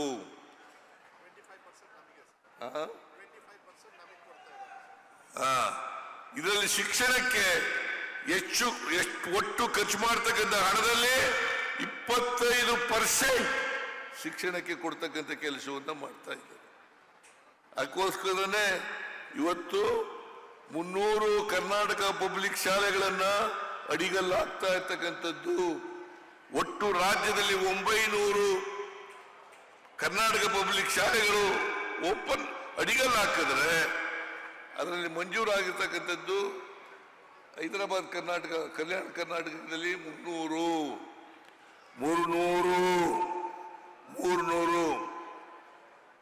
ಬಹುಶಃ ಇನ್ನು 10 ವರ್ಷಗಳಲ್ಲಿ ಕಲ್ಯಾಣ ಕರ್ನಾಟಕದಲ್ಲಿ ಅಸಮಾನತೆ ಹೋಗಿ ಸಮಾನತೆಗೆ ಬರ್ತಾರೆ ಅಂತಕ್ಕಂಥ ವಿಶ್ವಾಸ ನನಗಿದೆ, ನಂಬಿಕೆ ನನಗಿದೆ. ಅದನ್ನ ನೀವು ಮಾಡಬೇಕು. ಅದರಿಂದ ಈ ಬಿಜೆಪಿಯವರು ಇದಾರಲ್ಲ, ಬರೀ ಬೊಗಳೆ ದಾಸರು, ಸುಳ್ಳು ಹೇಳೋದು, ಅಪಪ್ರಚಾರ ಮಾಡೋದು, ಸುಳ್ಳು ಆರೋಪಗಳನ್ನು ಮಾಡೋದು, ಅದನ್ನು ಬಿಟ್ಟರೆ ಬೇರೆ ಏನು ಮಾಡಲ್ಲ. ಅದಕ್ಕೋಸ್ಕರ ನಿಮ್ಮ ಆಶೀರ್ವಾದ ಯಾವಾಗಲೂ ಕೂಡ ಕಾಂಗ್ರೆಸ್ ಜೊತೆ ಇರಬೇಕು. ಇರ್ತದೆ ಅಲ್ವಾ?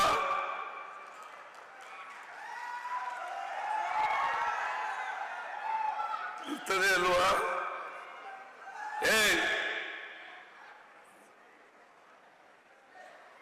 ಹೇಳ್ರಿ.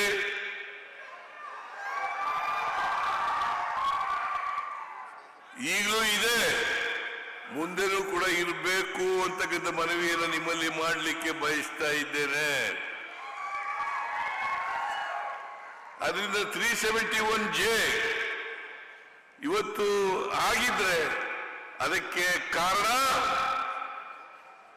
ಮಲ್ಲಿಕಾರ್ಜುನ ಖರ್ಗೆ ಅವರು, ಧರ್ಮಸಿಂಗ್ ಅವರು ಕಾರಣ ಅಂತಕ್ಕಂಥ ಮಾತುಗಳನ್ನು ಹೇಳಲಿಕ್ಕೆ ಬಯಸ್ತೇನೆ. ಇದಕ್ಕೆ ಕಾಂಗ್ರೆಸ್ನ ನಾಯಕರು ಕಾರಣ ಅಂತಕ್ಕಂಥ ಮಾತುಗಳನ್ನು ಈ ಸಂದರ್ಭದಲ್ಲಿ ಹೇಳಲಿಕ್ಕೆ ಬಯಸ್ತಾ ಇದೆ. ಬಿಜೆಪಿಯವ್ರದ್ದು ಪಾತ್ರ ಇಲ್ಲ. ದಯಮಾಡಿ ಇದನ್ನು ಅರ್ಥ ಮಾಡ್ಕೋಬೇಕು ಅಂತಕ್ಕಂಥ ಮಾತುಗಳನ್ನು ಹೇಳಲಿಕ್ಕೆ ಬಯಸ್ತಾ ಇದ್ದೇನೆ. ನಾವು ರಾಜ್ಯದಲ್ಲಿ ಅಸಮಾನತೆಯನ್ನು ತೊಡೆದಾಕಬೇಕು ಅಂತ SM ಕೃಷ್ಣ ಅವರ ಕಾಲದಲ್ಲಿ ನಂಜುಂಡಪ್ಪನವರ ಆಯೋಗ ರಚನೆ ಆಗಿತ್ತು. ಅವರು ವರದಿ ಕೊಟ್ಟಿದ್ರು 2002ರಲ್ಲಿ. ವರದಿ ಕೊಟ್ಟ ಮೇಲೆ ಅವರು ಹೇಳಿದಂತ ಶಿಫಾರಸುಗಳನ್ನೆಲ್ಲ ಜಾರಿ ಮಾಡಿದೀವಿ. ಈಗ ಗೋವಿಂದ ರಾವ್ ಅನ್ನೋರನ್ನ ನಂಜುಂಡಪ್ಪನವರು ವರದಿ ಎಷ್ಟು ಮಟ್ಟಿಗೆ ಜಾರಿಯಾಗಿದೆ, ಜಾರಿಯಾಗಿಲ್ಲ, ಅಸಮಾನತೆ ಇನ್ನೂ ರಾಜ್ಯದಲ್ಲಿ ಎಷ್ಟು ಮಟ್ಟಿಗೆ ಉಳಿದಿದೆ ಅಂತಕ್ಕಂಥದ್ದನ್ನ ಪತ್ತೆ ಹಚ್ಚಲಿಕ್ಕೋಸ್ಕರವಾಗಿ ಶ್ರೀ ಗೋವಿಂದ ರಾವ್ ಅವರ ಅಧ್ಯಕ್ಷತೆಯಲ್ಲಿ ನಾವು ಒಂದು ಸಮಿತಿಯನ್ನು ರಚನೆ ಮಾಡಿದ್ದೇವೆ. ಬಹುಶಃ ಅವರು ಈ ತಿಂಗಳು ಅಥವಾ ಮುಂದಿನ ತಿಂಗಳು ವರದಿಯನ್ನು ಕೊಡ್ತಾರೆ ಅಂತಕ್ಕಂಥ ವಿಶ್ವಾಸ ಇದೆ. ಅದು ಬಂದ ಮೇಲೆ ನಾವು ಅದನ್ನು ಜಾರಿ ಮಾಡ್ತಕ್ಕಂಥ ಕೆಲಸವನ್ನ ಮಾಡ್ತೇವೆ ಅಂತಕ್ಕಂಥ ಮಾತುಗಳನ್ನ ಹೇಳಿ, ಇವತ್ತು ಸಮಯ ಬಹಳ ಆಗಿದೆ, ಆದ್ರಿಂದ ನಾನು ಹೆಚ್ಚು ಮಾತನಾಡಲಿಕ್ಕೆ ಹೋಗಲ್ಲ. ನೀವೆಲ್ಲರೂ ಕೂಡ ಹೇಗೆ 23ರಲ್ಲಿ ಆಶೀರ್ವಾದವನ್ನು ಮಾಡಿದ್ರೆ ಅದೇ ರೀತಿ ಮುಂದಿನ ಚುನಾವಣೆಯಲ್ಲೂ ಕೂಡ 2028ರ ಅಸೆಂಬ್ಲಿ ಚುನಾವಣೆಯಲ್ಲೂ ಕೂಡ ಲೋಕಸಭಾ ಚುನಾವಣೆಯಲ್ಲೂ ಕೂಡ 29ರಲ್ಲಿ ನಡೀತದೆ. ದಯಮಾಡಿ ನಮಗೆ ಆಶೀರ್ವಾದವನ್ನು ಮಾಡಬೇಕು ಅಂತಕ್ಕಂಥ ಮಾತುಗಳನ್ನ ಹೇಳ್ತಾ ನಿಮ್ಮಲ್ಲಿ ಮನವಿ ಮಾಡಿದ ಮಾತುಗಳನ್ನು ಮುಗಿಸ್ತೇನೆ. ಜೈ ಹಿಂದ್, ಜೈ ಕರ್ನಾಟಕ, ಜೈ ಸಂವಿಧಾನ, ಜೈ ಸಂವಿಧಾನ. ಇಲಾಖೆ ಮತ್ತು ಕೆಕೆಆರ್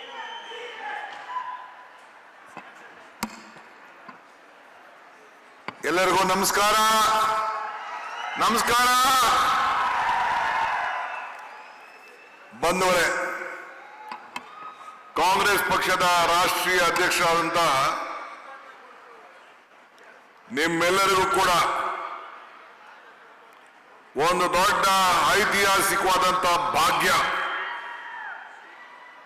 ನಿಮ್ಮ ಬದುಕಿಗೆ, ನಿಮ್ಮ ಮಕ್ಕಳ ಭವಿಷ್ಯಕ್ಕೆ ಒಂದು ದೊಡ್ಡ ಬೆಳಕನ್ನು ತಂದುಕೊಟ್ಟಂತ ಶ್ರೀ ಮಲ್ಲಿಕಾರ್ಜುನ್ ಖರ್ಗೆ ಸಾಹೇಬ್ರೆ, ರಾಜ್ಯದ ಗೌರವಾನ್ವಿತ ಮುಖ್ಯಮಂತ್ರಿಗಳಂತ ಸಿದ್ದರಾಮಯ್ಯ ಸಾಹೇಬ್ರೆ,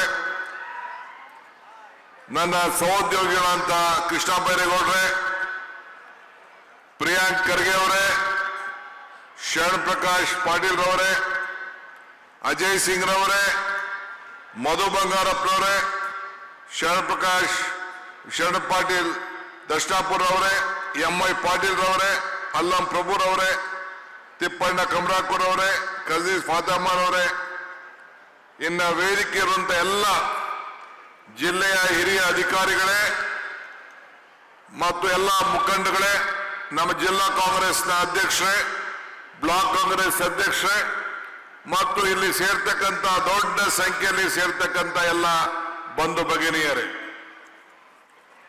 ಇವತ್ತು ಈ ಜೀವರ್ಗಿ ಕ್ಷೇತ್ರದಲ್ಲಿ ಒಂದು ಐತಿಹಾಸಿಕವಾದಂಥ ಕಾರ್ಯಕ್ರಮ. ನಾವು ಚುನಾವಣಾ ಸಂದರ್ಭದಲ್ಲಿ ಏನು ಮಾತು ಕೊಟ್ಟಿದ್ದೋ ಆ ಮಾತನ್ನ ನಡ್ಕೊಂಡು ನಿಮ್ಮ ಋಣವನ್ನು ತೀರಿಸಲಿಕ್ಕೆ ನಾವಿಲ್ಲಿಗೆ ಬಂದಿದ್ದೇವೆ. ಈಗಾಗಲೇ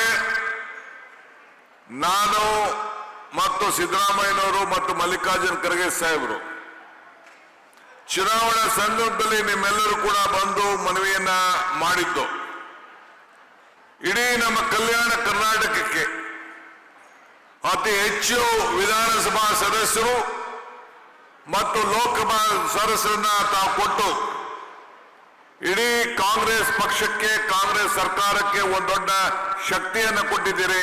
ಅದಕ್ಕೆ ನಿಮ್ಮೆಲ್ಲರೂ ಕೂಡ 1 ಕೋಟಿ ನಮಸ್ಕಾರಗಳನ್ನು ಅರ್ಪಿಸಲಿಕ್ಕೆ ನಾನು ಬಯಸ್ತಾ ಇದ್ದೇನೆ. ಆ ಪ್ರಕಾರ ನಿಮ್ಮ ಋಣವನ್ನು ತೀರಿಸಬೇಕು ಅಂತೇಳಿ ಬಂದಿದ್ದೇವೆ. 1,000 ಕೋಟಿ ರೂಪಾಯಿ ಆ ಹಣವನ್ನ ಬರೀ ಇದೊಂದು ಕ್ಷೇತ್ರಕ್ಕೆ, ನಮ್ಮ ಕ್ಷೇತ್ರ ಕಳೆದ 2-3-4 ಬಾರಿ ಇಲ್ಲಿಗೆ ಬಂದಿದ್ದೇನೆ. ಯಾವ ಕಾರ್ಯಕ್ರಮದಲ್ಲೂ ಕೂಡ ಸಾವಿರಾರು ಕೋಟಿ ರೂಪಾಯಿ ಅಭಿವೃದ್ಧಿ ಕೆಲಸವನ್ನ ಈ ಕಲ್ಯಾಣ ಕರ್ನಾಟಕದ ಭಾಗದಲ್ಲಿ ತೆಗೆದುಕೊಂಡಿದ್ದೇವೆ.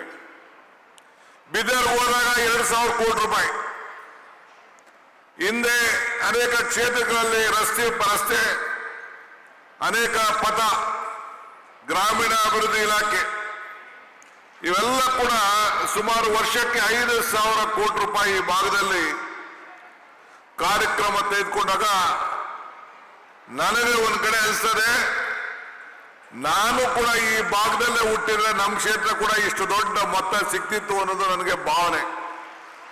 ನಮ್ಮ ಕ್ಷೇತ್ರದಲ್ಲಿ ಇಷ್ಟು ಹಣ ಇಲ್ಲ ನಮಗೆ, ಆದ್ರೆ ನೀವು ಅಷ್ಟೊಂದ್ರು. ನಾನು ಇನ್ನ ಉಪಮುಖ್ಯಮಂತ್ರಿ ಆಗಿ ಇಂಥ ಒಂದು ದೊಡ್ಡ ಕಾರ್ಯಕ್ರಮ ನನ್ನ ಕ್ಷೇತ್ರದಲ್ಲಿ ಮಾಡಕ್ ಆಗ್ಲೇ ಇಲ್ಲ, ಹಣ ತೆಗೆದುಕೊಂಡೋಗಿ. ಅಷ್ಟು ಹಣ ಮೊತ್ತ ಇವತ್ತು ನಮ್ಮ ಸರ್ಕಾರ ನಿಮಗೆ ಕೊಡ್ತಾ ಇದೆ. ಇವತ್ತು ಶಾಲೆಗಳ ಏನು ನಮ್ಮ KPS ಶಾಲೆಗಳ ಪ್ರಾರಂಭಕ್ಕೆ ಮತ್ತು ನಮ್ಮ ರೆವಿನ್ಯೂ ಇಲಾಖೆ ಸಂಬಂಧಪಟ್ಟಂತ ನಿಮ್ಮ ಪ್ರಜಾಸೌಧದ ಚಾಲನೆಗೆ ಇಲ್ಲಿಗೆ ಬಂದಿದ್ದೇವೆ. ಶಿಕ್ಷಣ, ನಮ್ಮ ಈ ಕ್ಷೇತ್ರದ ಜನಪ್ರಿಯ ಶಾಸಕರಾದಂತ ಅಜಯ್ ಸಿಂಗ್ ರವರು ನಿಮ್ಮ ಕ್ಷೇತ್ರಕ್ಕೋಸ್ಕರ ನನಗಾಗ್ಲಿ, ಕೃಷ್ಣ ಬೈರೇಗೌಡರಿಗಾಗಲಿ, ಮಧು ಬಂಗಾರಪ್ಪನವರಾಗಲಿ ಪ್ರಿಯಾಂಕ್ ಖರ್ಗೆ ಅವ್ರಿಗಾಗಲಿ, ಶರಣಪ್ರಕಾಶ್ ಅವ್ರಿಗಾಗಲಿ ಮತ್ತು ನಮ್ಮ ದರ್ಶನಾಪುರ ಅವ್ರಿಗಾಗಲಿ ಎಲ್ಲರ ಮೇಲೆ ಒತ್ತಡವನ್ನು ತಂದು ಸಾವಿರಾರು ಕೋಟಿ ರೂಪಾಯಿ ಹಣವನ್ನು ಇವತ್ತು ನಿಮ್ಮ ಮಡಲಿಗೆ ಹಾಕಿ ನಿಮ್ಮ ಬದುಕಿನಲ್ಲಿ ಒಂದು ಬದಲಾವಣೆಯನ್ನು ತರಬೇಕು ಅಂತ ಹೇಳಿ ಬಹಳ ಯಶಸ್ವಿಯಾಗಿ ಕೆಲಸ ಮಾಡ್ತಾ ಇದ್ದಾರೆ. ನಿಜವಾಗ್ಲೂ ಇಂಥ ಶಾಸಕರು ಸಿಕ್ಕಿರೋದು ನಿಮ್ಮೆಲ್ಲರ ಭಾಗ್ಯ. ಧರ್ಮ್ ಸಿಂಗ್ ಅವರ ಕೈಗಿನ್ನ ಒಂದು ಹೆಚ್ಚು ಕೆಲಸವನ್ನ ಇವತ್ತು ಅವರು ಮಾಡ್ತಾ ಇದ್ದಾರೆ. ನಾನು ಇವತ್ತು ಈ ಕಲ್ಯಾಣ ಕರ್ನಾಟಕದಲ್ಲಿ ನಮ್ಮ KPS ಶಾಲೆಗಳ ಪ್ರಾರಂಭ ನೋಡಿದಾಗ ನನಗೆ ಹಿಂದೆ ನಾನು ಯಾವುದೋ ಶಿಕ್ಷಣ ಸಂಬಂಧಪಟ್ಟಂಗೆ ಒಂದು ಮಾತು ಹೇಳಿದೆ. ಏನ್ ಹೇಳಿದೆ ಅಂದ್ರೆ, ನೃಪ ರಪ ಹಪ ಹರಿಸದ, ದಾಯಾದಿ ದಕ್ಕಿಸದ, ನೀರಿನಲ್ಲಿ ನೆನೆಯದ, ಅಗ್ನಿಯಲ್ಲಿ ಸುಡದ, ಗುಪ್ತ ನಿಧಿ ಒಂದೇ ವಿದ್ಯೆ. ಹಂಗೆ ಅಂದ್ರೆ ನೃಪರಪ ಅಂದ್ರೆ ರಾಜ ಕಿತ್ಕೊಳಕ್ ಆಗೋದಿಲ್ವಂತೆ, ಇಲ್ಲ ಅಂಟಂದಿರೋ ದಾಯಾದಿಗಳು ಕಿತ್ಕೊಳಕ್ ಆಗೋದಿಲ್ವಂತೆ, ನೀರಿನಲ್ಲೂ ನೆನೆಯಕ್ಕಾಗಲ್ವಂತೆ, ಅಗ್ನಿಯಲ್ಲೂ ಆಗೋದಿಲ್ವಂತೆ ಅಂತ ಗುಪ್ತ ನಿಧಿ ವಿದ್ಯೆ.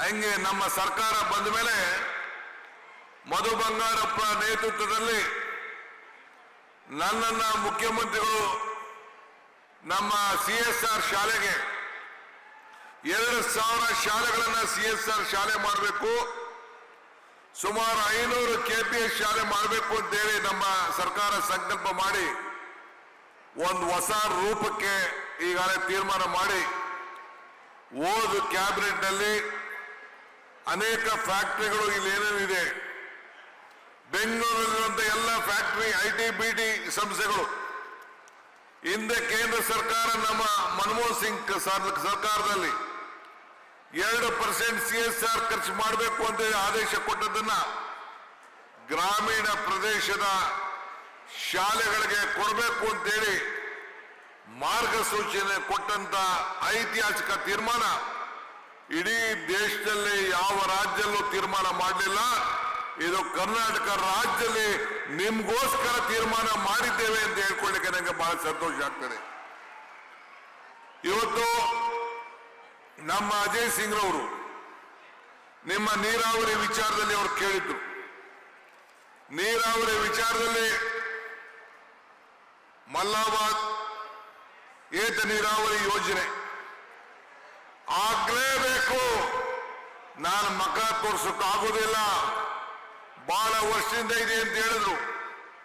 360 ಕೋಟಿ ರೂಪಾಯಿ ವೆಚ್ಚವನ್ನ ಈಗಾಗಲೇ ಕಳೆದ ಬಜೆಟ್ನಲ್ಲಿ ಘೋಷಣೆ ಮಾಡಿ 30/12/25 ನಮ್ಮ ಸಭೆಯಲ್ಲಿ ಈಗಾಗಲೇ ಅನುಮೋದನೆಯನ್ನು ಕೊಟ್ಟು ಆ ಕೆಲಸವನ್ನ ಪ್ರಾರಂಭ ಮಾಡಲಿಕ್ಕೆ ಈಗಾಗಲೇ ವ್ಯವಸ್ಥೆಯನ್ನು ನಾವು ಮಾಡಿದ್ದೇವೆ. ನಮ್ಮ ಅಜಯ್ ಸಿಂಗ್ ಅವರು ಬಂದು ಬಹಳ ಅಭಿನಂದನೆಯನ್ನು ಕೂಡ ವ್ಯಕ್ತಪಡಿಸಿದ್ರು. ಹಾಗೆ ಅವರು ಏನೇನು ಕೇಳಿದ್ರು, ನೀರಾವರಿ ಇಲಾಖೆ ಇರ್ಬೋದು, ಈ ತಾಲೂಕಿನಲ್ಲಿ ಪ್ರಜಾಸೌಧ ಆಗಿರ್ಬೋದು, ಕೈಗಾರಿಕಾ ಪ್ರದೇಶ ಆಗಿರ್ಬೋದು, ಗ್ರಾಮೀಣ ಅಭಿವೃದ್ಧಿಯಲ್ಲಿ ಕುಡಿಯುವ ನೀರಿನ ವ್ಯವಸ್ಥೆ ಆಗಿರ್ಬೋದು, ಹಿಂಗೆಲ್ಲ ಕೆಲಸಗಳನ್ನು ಕೂಡ ಇವತ್ತು ಮಾಡ್ಕೊಂಡು ಬಂದಿದ್ದೇವೆ. ನನ್ನ ತಾಯಂದಿರು ಹೆಣ್ಮಕ್ಳು ಹೆಚ್ಚು ಸಂಖ್ಯೆಯಲ್ಲಿ ಸೇರಿದ್ದೀರಿ. ಪ್ರತಿ ತಿಂಗಳು ಕೂಡ ವರ್ಷಕ್ಕೆ ನೀವು 24,000 ರೂಪಾಯಿ, 2,000 ರೂಪಾಯಿ ಅಂತೆ, ಒಂದು ವಾರ 15 ದಿನ ಹೆಚ್ಚು ಕಮ್ಮಿ ಆಗ್ಬೋದು. ಆದರೆ ನಿಮ್ಗೆ ಹಣವನ್ನು ಕೊಟ್ಟು ಆರ್ಥಿಕವಾದಂತಹ ಶಕ್ತಿಯನ್ನು ಇವತ್ತು ಕೊಡ್ತಾ ಇದ್ದೇವೆ. ನಿಮ್ಮ ಗುಲ್ಬರ್ಗದಲ್ಲೇ ಗೃಹಜ್ಯೋತಿಯನ್ನು ಉದ್ಘಾಟನೆಯನ್ನು ಮಾಡಿದ್ದೇವೆ. ಎಲ್ಲ 5 ಗ್ಯಾರಂಟಿಗಳನ್ನ ಇವತ್ತು ನಿಮ್ಮೆಲ್ಲರೂ ಕೂಡ ಇವತ್ತು ಕೊಟ್ಟು ನುಡಿದಂತೆ ನಡೆದಿದ್ದೇವೆ. ಇಂಥ ಸರ್ಕಾರಕ್ಕೆ ನಿಮ್ಮ ಆಶೀರ್ವಾದ ಯಾವಾಗಲೂ ಇರಲಿ, ಅಜಯ್ ಸಿಂಗ್ನವರಿಗೆ ಆಶೀರ್ವಾದ ಇರಲಿ, ರಾಧಾಕೃಷ್ಣರವರಿಗೆ ಆಶೀರ್ವಾದ ಇರಲಿ. ಕಾಂಗ್ರೆಸ್ ಸರ್ಕಾರ ಮಲ್ಲಿಕಾರ್ಜುನ್ ಖರ್ಗೆ ನೇತೃತ್ವದಲ್ಲಿ ಈ ದೇಶದಲ್ಲಿ ಕೆಲಸ ನಡೀತಾ ಇದೆ. ಅಂದು 100 ವರ್ಷದಿಂದ ಮಹಾತ್ಮ ಗಾಂಧೀಜಿಯವರು ಇದೇ ಸ್ಥಾನದಲ್ಲಿ ಕೂತಿದ್ರು. ಆ ಸ್ಥಾನದಲ್ಲಿ ಇವತ್ತು ಮಲ್ಲಿಕಾರ್ಜುನ್ ಖರ್ಗೆ ಅವರು ಈ ದೇಶದ ಕಾಂಗ್ರೆಸ್ ಪಕ್ಷವನ್ನ ಮುನ್ನಡೆಸ್ತಾ ಇದ್ದಾರೆ. ನಾನು, ಸಿದ್ದರಾಮಯ್ಯನವರು, ಕೃಷ್ಣ ಬೈರೇಗೌಡರು, ಪ್ರಿಯಾಂಕ್ ಖರ್ಗೆ ಅವರು, ಶರಣ್ ಪ್ರಕಾಶ್ ನಾವೆಲ್ಲ ಸೇರಿ ನಮ್ಮ ದರ್ಶನಾಪುರ ಅವರು ನಾವೆಲ್ಲ ಸೇರಿ ಮಂತ್ರಿಗಳು, ಶಾಸಕರು ಎಲ್ಲ ಒಟ್ಟಾಗಿ ಸೇರಿ ನಿಮ್ಮ ಅಭಿವೃದ್ಧಿಗೋಸ್ಕರ ಹಗಲು ರಾತ್ರಿ ದುಡಿತಾ ಇದ್ದೀವಿ. ಇನ್ನ ಖರ್ಗೆ ಸಾಹೇಬರು, ಮುಖ್ಯಮಂತ್ರಿಗಳು ಮತ್ತು ಇನ್ನು ಅನೇಕರು ಮಾತಾಡೋದ್ರಿಂದ ನಾನು ಜಾಸ್ತಿ ಮಾತಾಡದೆ ನಿಮ್ಮ ಜೊತೆಯಲ್ಲಿ ಯಾವಾಗಲೂ ಇದ್ದೇವೆ. ಮತ್ತು ನಮ್ಮ ಅಜಯ್ ಸಿಂಗ್ ಅವರು ನಿನ್ನೆ ತಾನೇ 1 ಎಕರೆ ಜಮೀನನ್ನ ಕಾಂಗ್ರೆಸ್ ಪಕ್ಷಕ್ಕೆ ದಾನವಾಗಿ ಬರ್ಕೊಟ್ಟಿದ್ದಾರೆ. ಅವ್ರಿಗೆ ನಾನು ಅಭಿನಂದನೆ ಸಲ್ಲಿಸಿ ನನ್ನ ಮಾತನ್ನು ಮುಗಿಸ್ತೇನೆ. ಜೈ ಹಿಂದ್, ಜೈ ಕರ್ನಾಟಕ ಮಾತು.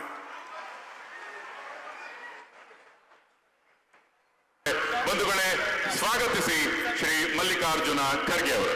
ಕಲ್ಯಾಣ ಕರ್ನಾಟಕಕ್ಕೆ ಮೊದಲ ಬಾರಿಗೆ 1,000 ಕೋಟಿ ರು ದಯಮಾಡಿ ಎಲ್ಲರೂ ತಮ್ಮ ಆಸನಗಳಲ್ಲೇ ಕುಳಿತಿರಬೇಕಾಗಿ ವಿನಂತಿ. ಅನುದಾನ ನೀಡಿದ್ದು ಶ್ರೀ ಮಲ್ಲಿಕಾರ್ಜುನ ಖರ್ಗೆ ಅವರ ನಂತರ ಮುಖ್ಯಮಂತ್ರಿಗಳು ಮಾತನಾಡಲಿದ್ದಾರೆ. ಅದರಿಂದ ದಯವಿಟ್ಟು ತಾವೆಲ್ಲರೂ ಸಹ ತಮ್ಮ ಸ್ಥಾನಗಳಲ್ಲಿ ಆಸೀನರಾಗಿರಬೇಕಾಗಿ ವಿನಂತಿ. ಮುಖಂಡರು ದಯವಿಟ್ಟು ತಮ್ಮ ಸ್ವಸ್ಥಾನಗಳಿಗೆ ಬೇಗ ಹಿಂತಿರುಗಬೇಕಾಗಿ ಕೋರಿಕೆ. ಒಟ್ಟು 13,000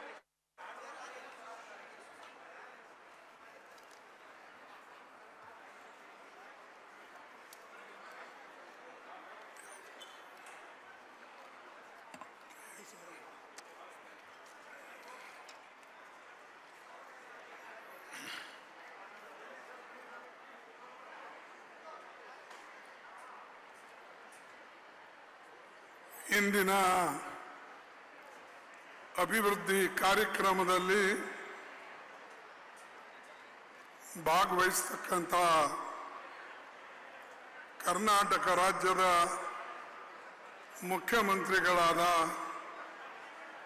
ಶ್ರೀ ಸಿದ್ದರಾಮಯ್ಯನವರೇ, ಉಪಮುಖ್ಯಮಂತ್ರಿಗಳಾದ ಶ್ರೀ ಡಿ.ಕೆ. ಶಿವಕುಮಾರ್ ಅವರೇ, ಕೃಷ್ಣ ಬೈರೇಗೌಡ್ರೆ, ಡಾಕ್ಟರ್ ಶರಣ್ ಪ್ರಕಾಶ್ ಪಾಟೀಲ್ರೆ ಹಾಗೂ ಪ್ರಿಯಾಂಕ್ ಖರ್ಗೆ ಅವರೇ, ಮಧು ಬಂಗಾರಪ್ಪನವರೇ, ಶರಣಬಸಪ್ಪ ದರ್ಶನಾಪುರ ಅವರೇ, ಈ ಭಾಗದ ಶಾಸಕರು ಮತ್ತು ಹೈದರಾಬಾದ್ ಕರ್ನಾಟಕ ಅಭಿವೃದ್ಧಿ ಮಂಡಳಿಯ, ಈಗ ನಾವು ಕಲ್ಯಾಣ ಕರ್ನಾಟಕ ಅಂತ ಹೇಳಿ ಹೆಸರು ಇಟ್ಟಿದ್ದೇವೆ, ಅದರ ಅಧ್ಯಕ್ಷರಾದ ಡಾಕ್ಟರ್ ಅಜಯ್ ಸಿಂಗ್ ಅವರೇ, ಖನಿಜಾ ಫಾತಿಮಾ ಅವರೇ, ಹಿರಿಯರಾದ ಎಂ.ಐ. ಪಾಟೀಲ್ರೇ, ಅಲ್ಲಂ ಪ್ರಭು ಪಾಟೀಲ್ರೇ, ತಿಪ್ಪಣ್ಣ ಕಮಕನೂರವರೇ, ಎಲ್ಲ ಬೋರ್ಡ್ ಮತ್ತು ಕಾರ್ಪೊರೇಷನ್ ಅಧ್ಯಕ್ಷರುಗಳೇ, ವೇದಿಕೆ ಮೇಲೆ ಕುಳಿತಂತ ಎಲ್ಲ ನಾಯಕರೇ, ಕಾಂಗ್ರೆಸ್ ಪಕ್ಷದ ಹಿರಿಯ ಕಿರಿಯ ಮುಖಂಡರೇ, ಇಲ್ಲಿ ಉಪಸ್ಥಿತಿರ್ತಕ್ಕಂಥ ರೈತ ಬಾಂಧವರೇ, ಯುವ ಮಿತ್ರರೇ, ತಾಯಿಂದರೇ ಹಾಗೂ ವಿಶೇಷವಾಗಿ ಈ ಒಂದು ಕಾರ್ಯಕ್ರಮಕ್ಕೆ ಆಗಮಿಸಿದಂಥ ಎಲ್ಲ ಬಂಧು ಭಗಿನಿಯವರೇ ಮತ್ತು ಮಾಧ್ಯಮದ ಮಿತ್ರಗಳೇ, ಇವತ್ತು ಒಂದು ವಿಶಾಲವಾದಂಥ ಕಾರ್ಯಕ್ರಮವನ್ನು ಕಾಂಗ್ರೆಸ್ ಪಕ್ಷದ ಸರ್ಕಾರ ನೆರವೇರಿಸಿದೆ. ಸುಮಾರು ಹತ್ರ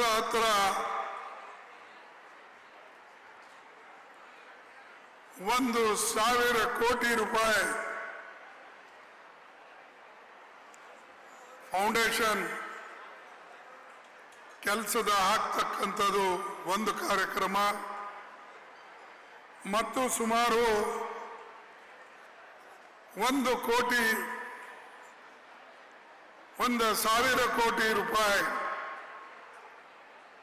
ಕೆಲಸ ಮುಗಿಸಿ ಆ ಕಟ್ಟಡದ ಉದ್ಘಾಟನೆಯನ್ನ ಮಾಡ್ತಾ ಇರ್ತಕ್ಕಂಥದ್ದು. ಅಂದ್ರೆ ಕಡಿಮೆ 2,000 ಕೋಟಿ ರೂಪಾಯಿ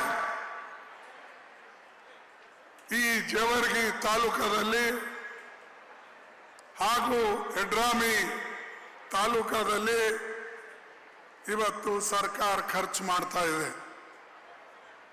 ಇದಕ್ಕೆ ವಿಶೇಷವಾಗಿ ಆರ್ಟಿಕಲ್ 371J ಅದರ ಲಾಭ ಈ ಕಲ್ಯಾಣ ಕರ್ನಾಟಕ ಜನರಿಗೆ ಸಿಕ್ಕಿದೆ. ಇಡೀ ದೇಶದಲ್ಲಿ ಯಾರೂ ಕೂಡ ಇಂಥ ಕಾನೂನು ಇತ್ತೀಚೆಗೆ ಮಾಡಿಲ್ಲ. ಈ ಸುಮಾರು 40 ವರ್ಷದಲ್ಲಿ ಇಂಥ ಕಾನೂನು ಆಗಿದ್ದು ಕೇವಲ ಕಲಬುರಗಿ ಜನರಿಗೆ, ಕಲ್ಯಾಣ ಕರ್ನಾಟಕದವರಿಗೆ. ನಿಮ್ಮೆಲ್ಲರಿಗೆ ಸಿಗ್ತಕ್ಕಂಥ ನೌಕರಿಗಳು, ಆಫೀಸರ್ಸ್ ಆಗ್ತಕ್ಕಂಥದ್ದು, ಅಭಿವೃದ್ಧಿ ಆಗ್ತಕ್ಕಂಥದ್ದು, ಇದು ಎಲ್ಲನೂ ಕೂಡ ವಿಶೇಷವಾಗಿ ಕಾಂಗ್ರೆಸ್ ಪಕ್ಷದ ಸರ್ಕಾರ ಹಾಗೂ ಕಾಂಗ್ರೆಸ್ ಪಕ್ಷದ ನೇತೃತ್ವದಲ್ಲಿ ಸಿದ್ದರಾಮಯ್ಯನವರು, ಶಿವಕುಮಾರ್ ಅವರು, ಅವರ ಮಂತ್ರಿಮಂಡಲದ ಎಲ್ಲ ಸದಸ್ಯರು ಸೇರಿ ಈ ಭಾಗದ ಅಭಿವೃದ್ಧಿ ಮಾಡಬೇಕು ಅಂತ ಹೇಳಿ ಮನಸ್ಸು ಮಾಡಿ ಇಂಥ ಸ್ಕೀಮ್ಗಳನ್ನು ಕೊಟ್ಟಿದ್ದಾರೆ. ನಾನು ಹೆಚ್ಚು ಮಾತನಾಡಕ್ಕೆ ಹೋಗೋದಿಲ್ಲ, ಕೆಲವೇ ವಿಷಯಗಳನ್ನ ಅವ್ರ ಗಮನಕ್ಕೆ ತರ್ತೇನೆ. ಏನು ಅಂದ್ರೆ, ಅನೇಕ ಕಡೆ ಸ್ಕೂಲ್ಗಳಿವೆ, ಆದರೆ ಶಿಕ್ಷಕರ ಕೊರತೆ ಇದೆ. ಎಲ್ಲಿವರೆಗೆ ನೀವು ಶಿಕ್ಷಕರು ಸರಿಯಾಗಿ ಕೊಡೋದಿಲ್ಲೋ ಅಲ್ಲಿವರೆಗೆ ಈ ಭಾಗದ ಅಭಿವೃದ್ಧಿ ಆಗೋದಿಲ್ಲ. ನಾವೆಲ್ಲರೂ ಕೊನೆ ಹಂತದಲ್ಲಿದ್ದೇವೆ. ಗುಲ್ಬರ್ಗ, ಯಾದಗಿರಿ, ರಾಯಚೂರು, ನಮ್ಮ ಬೀದರ್ ಕೊನೆ ಹಂತದಲ್ಲಿ ಯಾಕಿದ್ದೇವೆ ಅಂದ್ರೆ, ಶಾಲೆಗಳಿವೆ, ಬಿಲ್ಡಿಂಗ್ಗಳಿವೆ, ಆಫೀಸರ್ಸ್ ಕೆಲವು ಇದ್ದಾರೆ, ಆದರೆ ಶಿಕ್ಷಕರೇ ಇರಲಿಲ್ಲ. ಸೈನ್ಸ್ ಟೀಚರ್ ಇಲ್ಲ, ಮ್ಯಾಥಮೆಟಿಕ್ಸ್ ಟೀಚರ್ ಇಲ್ಲ, ಇಂಗ್ಲಿಷ್ ಟೀಚರ್ ಇಲ್ಲ. ಆದ್ರೆ ಹಳ್ಳಿ ಹುಡುಗರು ಓದೋದು ಹೇಗೆ? ಹಣ ಇದ್ದವರು, ದುಡ್ಡಿದ್ದವರು, ನಿಮ್ಮಂಥವರು ಹೊರಗಡೆ ಸ್ಕೂಲ್ಗಳಿಗೆ ಕಳಿಸ್ತೇವೆ, ಇಂಗ್ಲಿಷ್ ಮೀಡಿಯಂ ಸ್ಕೂಲ್ನಾಗ ಓದ್ ಬರ್ತಾರೆ. ಅವ್ರಿಗೆ ಬೇಗನೆ ನೌಕರಿ ಸಿಗ್ತದೆ, ಅವ್ರಿಗೆ ಬೇಗನೆ ಉದ್ಯೋಗಗಳು ಸಿಗ್ತವೆ.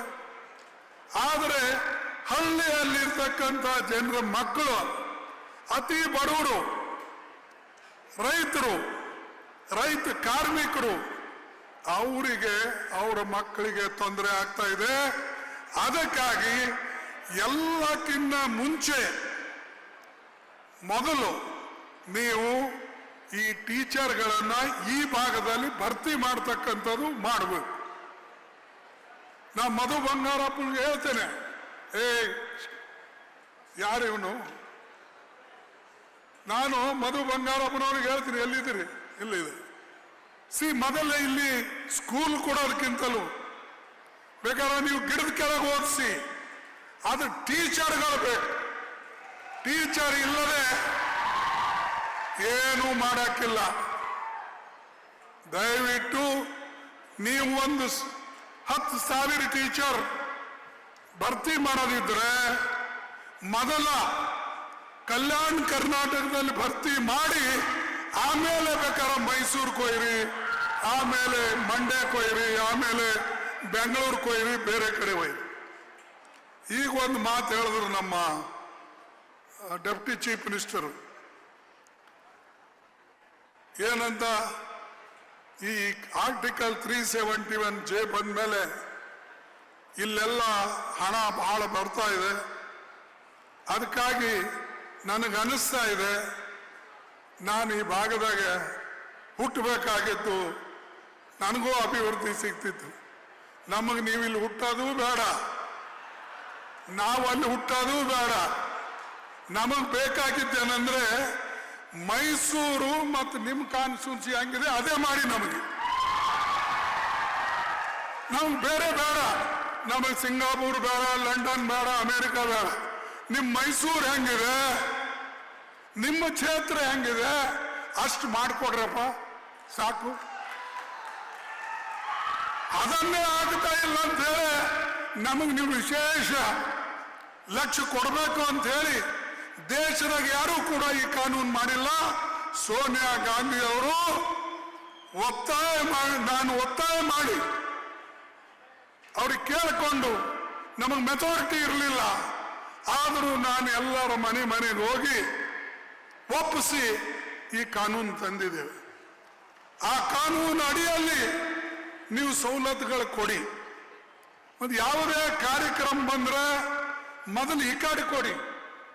ನಿಮ್ಗೇನಾಗ್ತದೆ ಅಂದ್ರೆ ಅಲ್ಲಿ ಮೈಸೂರಿನಲ್ಲಿ, ಬೆಂಗಳೂರಿನಲ್ಲಿ ಈ ಬಫೆ ಸಿಸ್ಟಮ್ದಾಗ ಊಟ ಮಾಡ್ತಾರಲ್ಲ, ಗೊತ್ತಾ ಬಫೆ ಸಿಸ್ಟಮು? ಇಲ್ಲ, ಏನಪ್ಪ ಗೊತ್ತಿದೆ? ಬಫೆ ಸಿಸ್ಟಮ್ ಗೊತ್ತಿಲ್ಲ ಏನಪ್ಪ? ಊಟ ಮಾಡ್ತಾರಲ್ಲ, ಪಂಕ್ತಿಲಾಗ ಊಟ ಮಾಡೋದು ಬೇರೆ. ಬಫೆ ಸಿಸ್ಟಮ್ದಾಗ ಅಂದ್ರೆ ಯಾರು ಮೊದಲು ಹೋಗ್ತಾರೋ ಕೈ ಹಾಕ್ತಾರೋ. ಹೆಚ್ಚಾಗಿ ಏನಪ್ಪ ಅಂದ್ರೆ ಈ ನಮ್ಮ ಇದ್ರೊಳಗೆ ಬಿರಿಯಾನಿ ಫಂಕ್ಷನ್ ಇದ್ದಾಗ ಓಡ್ತಾರೆ ಜಾಸ್ತಿ. ಯಾರು ಮೊದಲು ಹೋಗ್ತಾರೋ ಅವ್ರಿಗೆಲ್ಲ ಚೆನ್ನಾಗಿ ಸಿಗ್ತದೆ. ಈ ಪಂಕ್ತಿದಾಗ ಕುಂತು ಊಟ ಮಾಡೋರಿಗೆ ಈಗ ಬರ್ತದೆ ಅಂತೇಳಿ ಅಲ್ಲಿ ಕೂಡ್ತಾನ, ಅವ ಅಲ್ಲೇ ಕೂಡ್ತಾನೆ. ಹಂಗೆ ಇವತ್ತು ಇಲ್ಲಿನ ಜನ ಪಂಕ್ತಿಯಲ್ಲಿ ಕುಂತಾರೆ. ನೀವೆಲ್ಲ ಬಫೆ ಸಿಸ್ಟಮ್ದಾಗ ತಗೊಂಡ್ರಿ. ನಿಮ್ಮ ಬಫೆ ಸಿಸ್ಟಮ್ ಸ್ವಲ್ಪ ನಿಲ್ಲಿಸಿ ಪಂಕ್ತಿದಾಗಿದ್ದವರಿಗೆ ಎಲ್ಲ ಅಭಿವೃದ್ಧಿ ಕೆಲಸ ಕೊಟ್ಟು ಒಂದು ಹೆಸರು ಗಳಿಸ್ಬೇಕು ಅಂತ ಹೇಳಿ ನಾನು ನಿಮಗೆ ಕೇಳ್ಕೊಳ್ತೀನಿ. ಅದಕ್ಕೆ ಶಿವಕುಮಾರ್, ನೀವು ಹುಟ್ಟೋದು ಬೇಡ ನಮ್ಮ ಕಡೆ. ನಾವಿದ್ದಲ್ಲೇ ಚೆನ್ನಾಗಿದ್ದೇವೆ. ಅದಕ್ಕೆ ನೀವು ಏನ್ ಮಾಡಿ ಅಂದ್ರೆ ನಿಮಗೆ ಮಾಡಿಸ್ಕೊಂಡಂತ ಕೆಲಸ, ಮೈಸೂರಿಗೆ ಮಾಡಿಸ್ಕೊಂಡಂತ ಕೆಲಸ, ಸಿದ್ದರಾಮಯ್ಯ ಅವರ ಮತಕ್ಷೇತ್ರದಲ್ಲಿ ಆದಂತ ಕೆಲಸ ಅಥವಾ ಅವ್ರ ಜಿಲ್ಲೆಯಲ್ಲಿ ಆದಂತ ಕೆಲಸ, ಅದರದ್ದು 75% ಮಾಡಿ ನಮ್ಗೆ. ಆವಾಗ ಮಾತ್ರ ಜನ ಸಮೃದ್ಧಿ, ಸುಖ ಸಮೃದ್ಧಿ ಕಾಣ್ತಾರೆ, ವಿದ್ಯಾಭ್ಯಾಸ ಮಾಡ್ತಾರೆ. ಇವತ್ತು ವಿದ್ಯಾಭ್ಯಾಸಕ್ಕೆ ನಮ್ಮ ಜನ ಮತ್ತ ಬೆಂಗಳೂರು ಹೋಗ್ಬೇಕು, ಬೇರೆ ಬೇರೆ ಕಡೆ ಹೋಗ್ತಾರೆ. ಇಲ್ಲಿ ಅನೇಕ ಕಡೆ ಇಂಗ್ಲಿಷ್ ಮೀಡಿಯಂ ಸ್ಕೂಲ್ ಇಲ್ಲ. ಅದಕ್ಕೆ ಜನರಿಗೆ ಏನಂದ್ರೆ ಮಕ್ಕಳಿಗೆ ಇಂಗ್ಲಿಷ್ ಮೀಡಿಯಂ ಸ್ಕೂಲ್ನಲ್ಲಿ ಹಾಕಿದ್ರೆ ನಮ್ಮ ಮಕ್ಕಳು ಬುದ್ಧಿವಂತರಾಗ್ತಾರೆ, ಮುಂದೆ ಬರ್ತಾರೆ ಅಂತ. ಹಾಗೇನಿಲ್ಲ. ಕನ್ನಡ ಕಲಿತು ಅನೇಕ ಜನ ಪಂಡಿತರಾಗಿ ದೇಶದ ಮುಖ್ಯಸ್ಥರಾಗಿ ಅವರು ಇವತ್ತು ಬಂದಿದ್ದಾರೆ, ಮುಂದೆ ಬಂದಿದ್ದಾರೆ. ಸಿದ್ದರಾಮಯ್ಯ ಏನು ಕಾನ್ವೆಂಟ್ ಸ್ಕೂಲ್ಗೆ ಹೋಗಿಲ್ಲ, ಕನ್ನಡ ಸ್ಕೂಲ್ದಲ್ಲೇ ಕಲಿತು ಇವತ್ತು ನಮ್ಮ ಕರ್ನಾಟಕ ರಾಜ್ಯದ ಮುಖ್ಯಮಂತ್ರಿಗಳು 2 ಸಲ ಆದರು.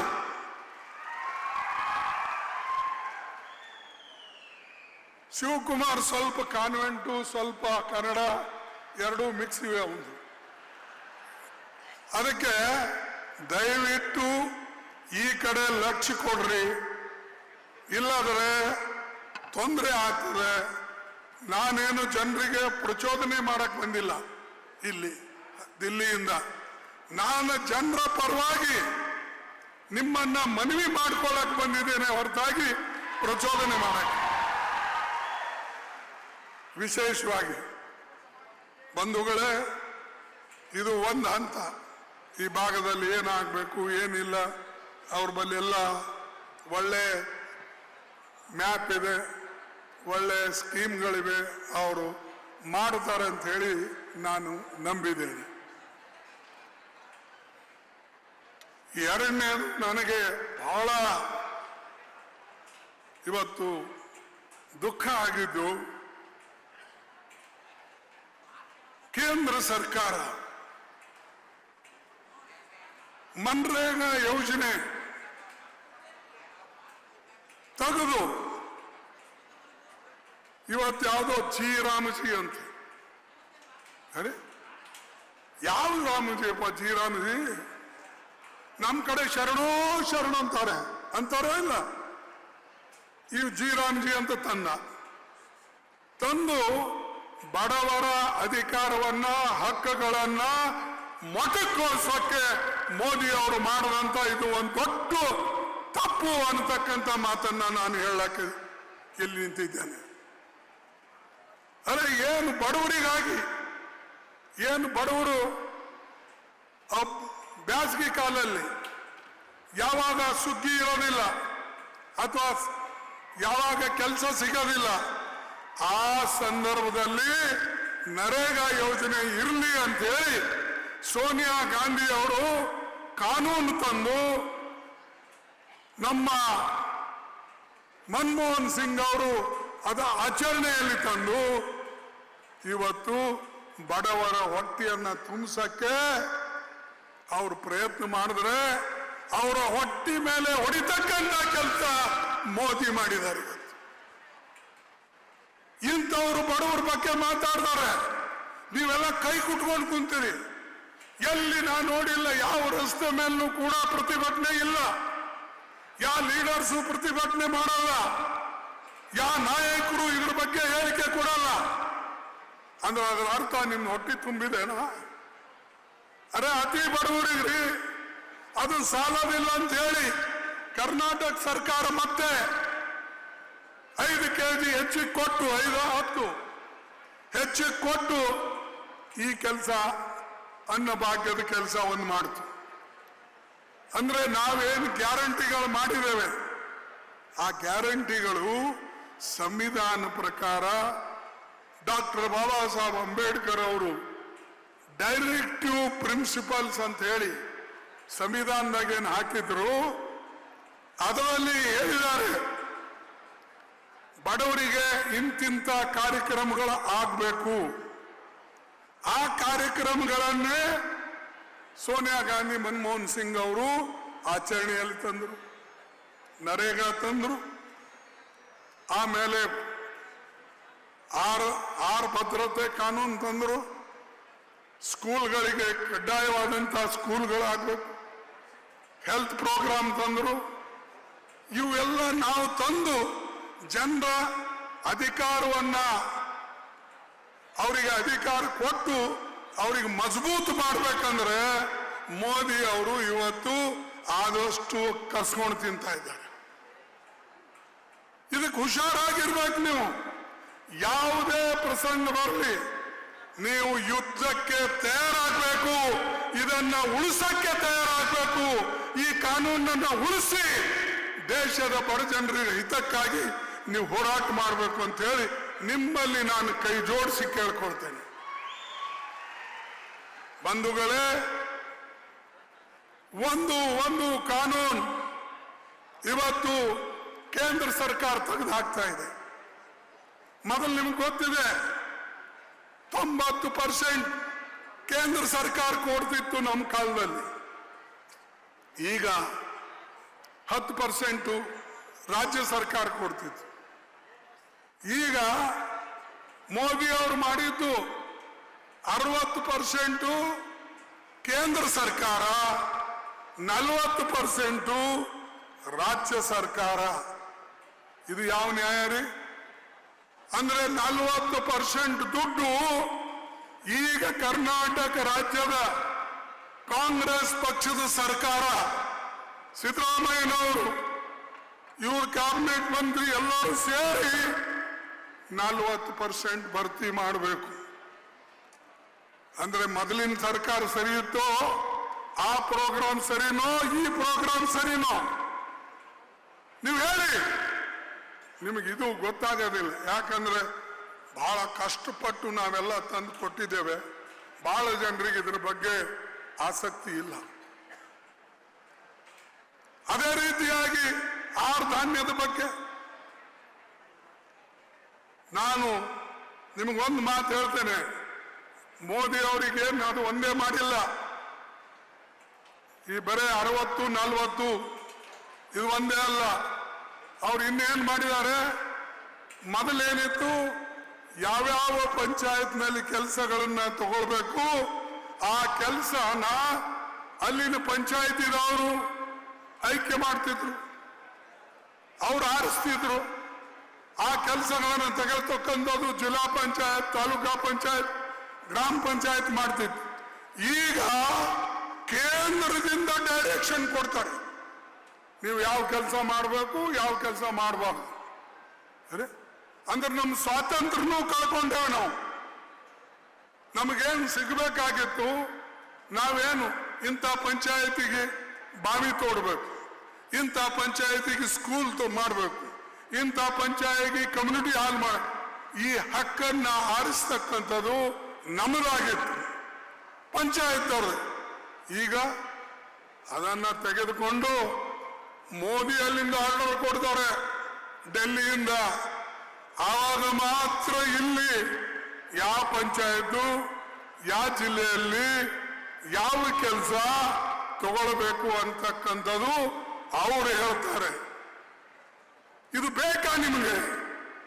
ಬೇಕೇನ್ರಿ? ಸ್ವಲ್ಪ ಬಾಯ್ ಬಿಡಿ. ಇಂಥದೆಲ್ಲ ಕೆಲಸ ಅವ್ರು ಮಾಡ್ತಾ ಇದ್ದಾರೆ. ಆದರೂ ಕೂಡ ಜನ ಏನವ್ರಿಗೆ ಖಬರಿಲ್ಲ.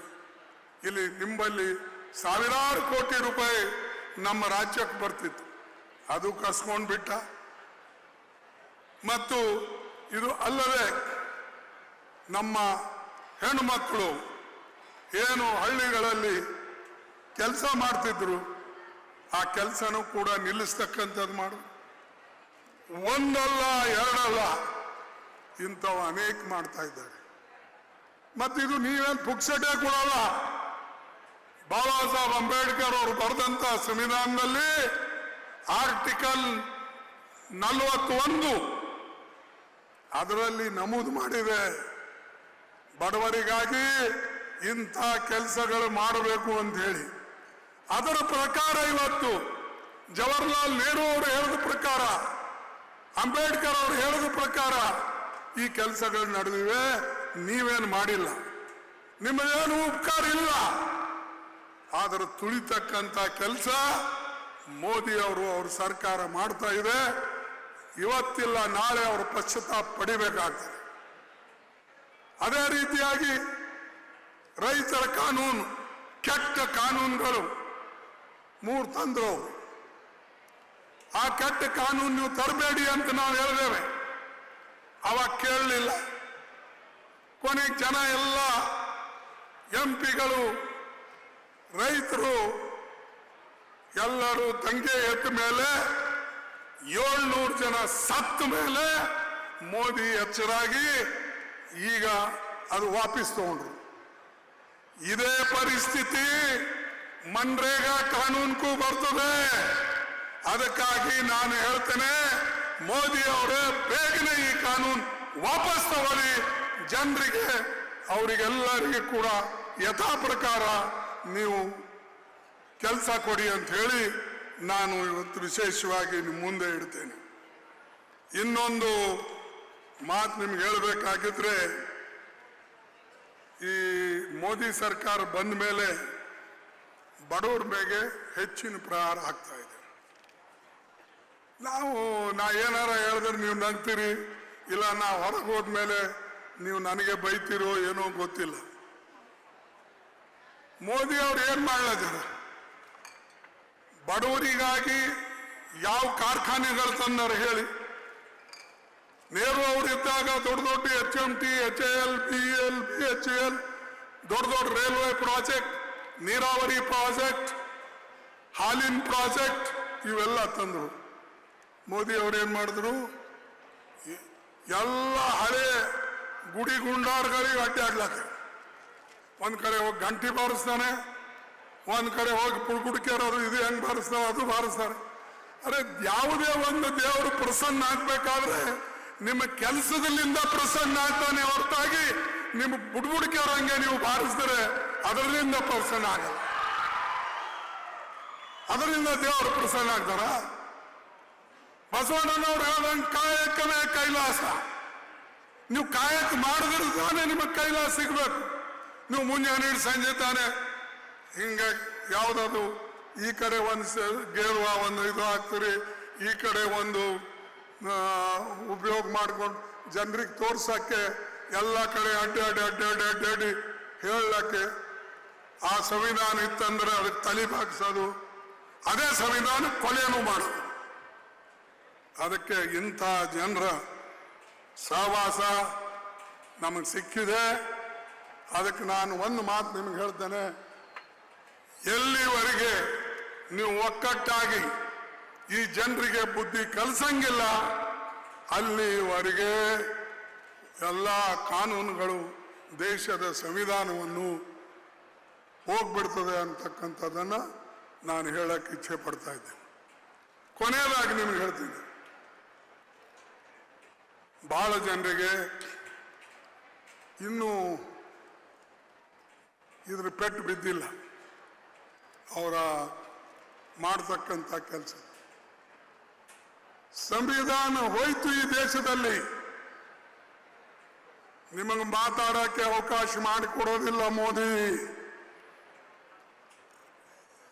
ಸಂವಿಧಾನ ಹಕ್ಕ ನೀವು ಇಟ್ಕೊಳ್ಳಿ. ದೊಡ್ಡ ದೊಡ್ಡ ಕಾರ್ಖಾನೆಗಳು ಅವ್ರು ತೆಗೆದ್ರು, ನೀವೇನ್ ಮಾಡಿದ್ರಿ?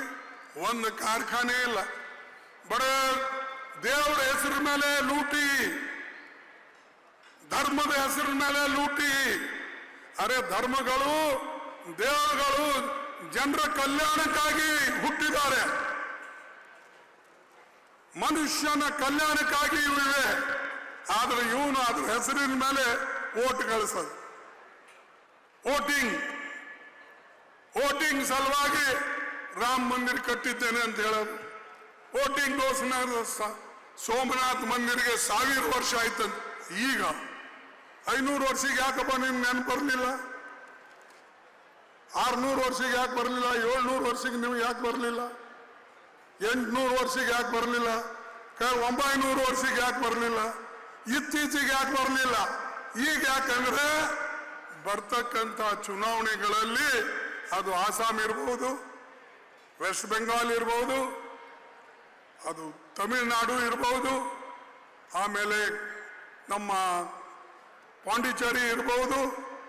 ಈ ಚುನಾವಣೆಗಳಿಗೆ ಒಂದು ಮಾತು ಕೊಟ್ಟು ಜನರ ಮನಸ್ಸನ್ನ ಒಲಿಸ್ಕೊಳ್ತಕ್ಕಂಥ ಪ್ರಯತ್ನ ಮಾಡ್ತಾ ಇದ್ದಾರೆ. ಅದಕ್ಕೆ ನಾನು ಅವ್ರಿಗೆ ಹೇಳಕ್ ಬಯಸ್ತೇನೆ, ಇದು ಕಲ್ಯಾಣ ಕರ್ನಾಟಕ, ಇದು ಗುಜರಾತ್ ಅಲ್ಲ, ಅಥವಾ ಇದು ಬೇರೆ ಜಿಲ್ಲೆ ಅಲ್ಲ, ಬೇರೆ ರಾಜ್ಯ ಅಲ್ಲ. ಕಲ್ಯಾಣ ಕ್ರಾಂತಿ ಮಾಡಿದಂತ ಬಸವೇಶ್ವರನ ಊರು ಇದು. ಎಲ್ಲರಿಗೆ ಸರಿಸಮಾನವಾಗಿ ತೆಗೆದುಕೊಂಡು ಹೋಗ್ಬೇಕು ಅಂತ ಹೇಳಿ ಇಲ್ಲಿ ಹುಟ್ಟದಂಥದ್ದು. ಈ ತತ್ವಗಳನ್ನ ಇಲ್ಲಿ ಈ ನೆಲದಲ್ಲಿ ಎತ್ತಂತ ತತ್ವಗಳು. ನಿಮ್ಮಲ್ಲಿ ಏನ್ರಿ ಇದು ಎಲ್ಲ ನೀವು ಎಲ್ಲ ಕಡೆ ಅಪಪ್ರಚಾರ ಮಾಡೋದು, ಹಿಂದೂ ಮುಸ್ಲಿಂ ಜಗಳ ಹಚ್ಚಿ ಬಿಡೋದು, ಸಿಖ್ರಿಗೆ ಹಿಂದೂಗಳಿಗೆ ಜಗಳ ಹಚ್ಚಿ ಬಿಡೋದು, ಬೇರೆ ಬೇರೆ ಜಾತಿಗಳಿಗೆ ಜಗಳ ಹಚ್ಚಿ ನೀವು ಈ ಕೆಲಸವನ್ನ ಮಾಡಲಾಗಿದೆ. ಅದಕ್ಕಾಗಿ ನಾನು ಕೊನೆ ಮಾತು ನಿಮಗಿಷ್ಟೇ ಹೇಳ್ತೇನೆ, ನೀವು ಒಕ್ಕಟ್ಟಾಗಿರಿ, ಒಂದಾಗಿರಿ. ಈ ನಮ್ಮ ಭಾಗ ಸಮಾನತೆಗೆ ಹೆಸರಾದಂಥ ಭಾಗ. ಅದಕ್ಕೆ ದಯವಿಟ್ಟು ತಾವೆಲ್ಲರೂ ಕೂಡ ಒಂದಾಗಿ ಈ ರಾಜ್ಯಕ್ಕೆ ಮುಂದೆ ತರಬೇಕು, ಈ ಭಾಗಕ್ಕೆ ಮುಂದೆ ತರಬೇಕು ಅಂತ ಹೇಳಿ ನಿಮಗೆ ಕೈ ಜೋಡಿಸಿ ನಮಸ್ಕಾರ ಮಾಡಿ ನಾನು 4 ಮಾತನ್ನ ಮುಗಿಸ್ತೇನೆ. ಜೈ ಹಿಂದ್, ಜೈ ಕರ್ನಾಟಕ, ಜೈ ಹಿಂದ್. ಏನು ಊಟ ಗೀಟ ಮಾಡಿ ಬಂದಿಲ್ಲ ಕಾಣದ ಇವತ್ತು. ಜೈ ಹಿಂದ್, ಜೈ ಹಿಂದ್. ನಿಮ್ಮೆಲ್ಲರಿಗೆ ವಂದನೆಗಳು. ಇದನ್ನ ನೆನಪಿನಲ್ಲಿಡಿ. ಈ ನರೇಗಾಕ್ಕೆ ನೀವು ಪುನಃ ನಾವು ವಾಪಸ್ ತಂದು ಈ ಜಿ ರಾಮಜಿಗೆ ಸಲಾಂ ಹೊಡೆದು ಕಳಿಸ್ಬೇಕು ಅಂತ ಹೇಳಿ ಕೇಳಿಕೊಂಡು ಮಾತು ಮುಗಿಸ್ತೇನೆ. Jai Hind. Bureau report SSV news.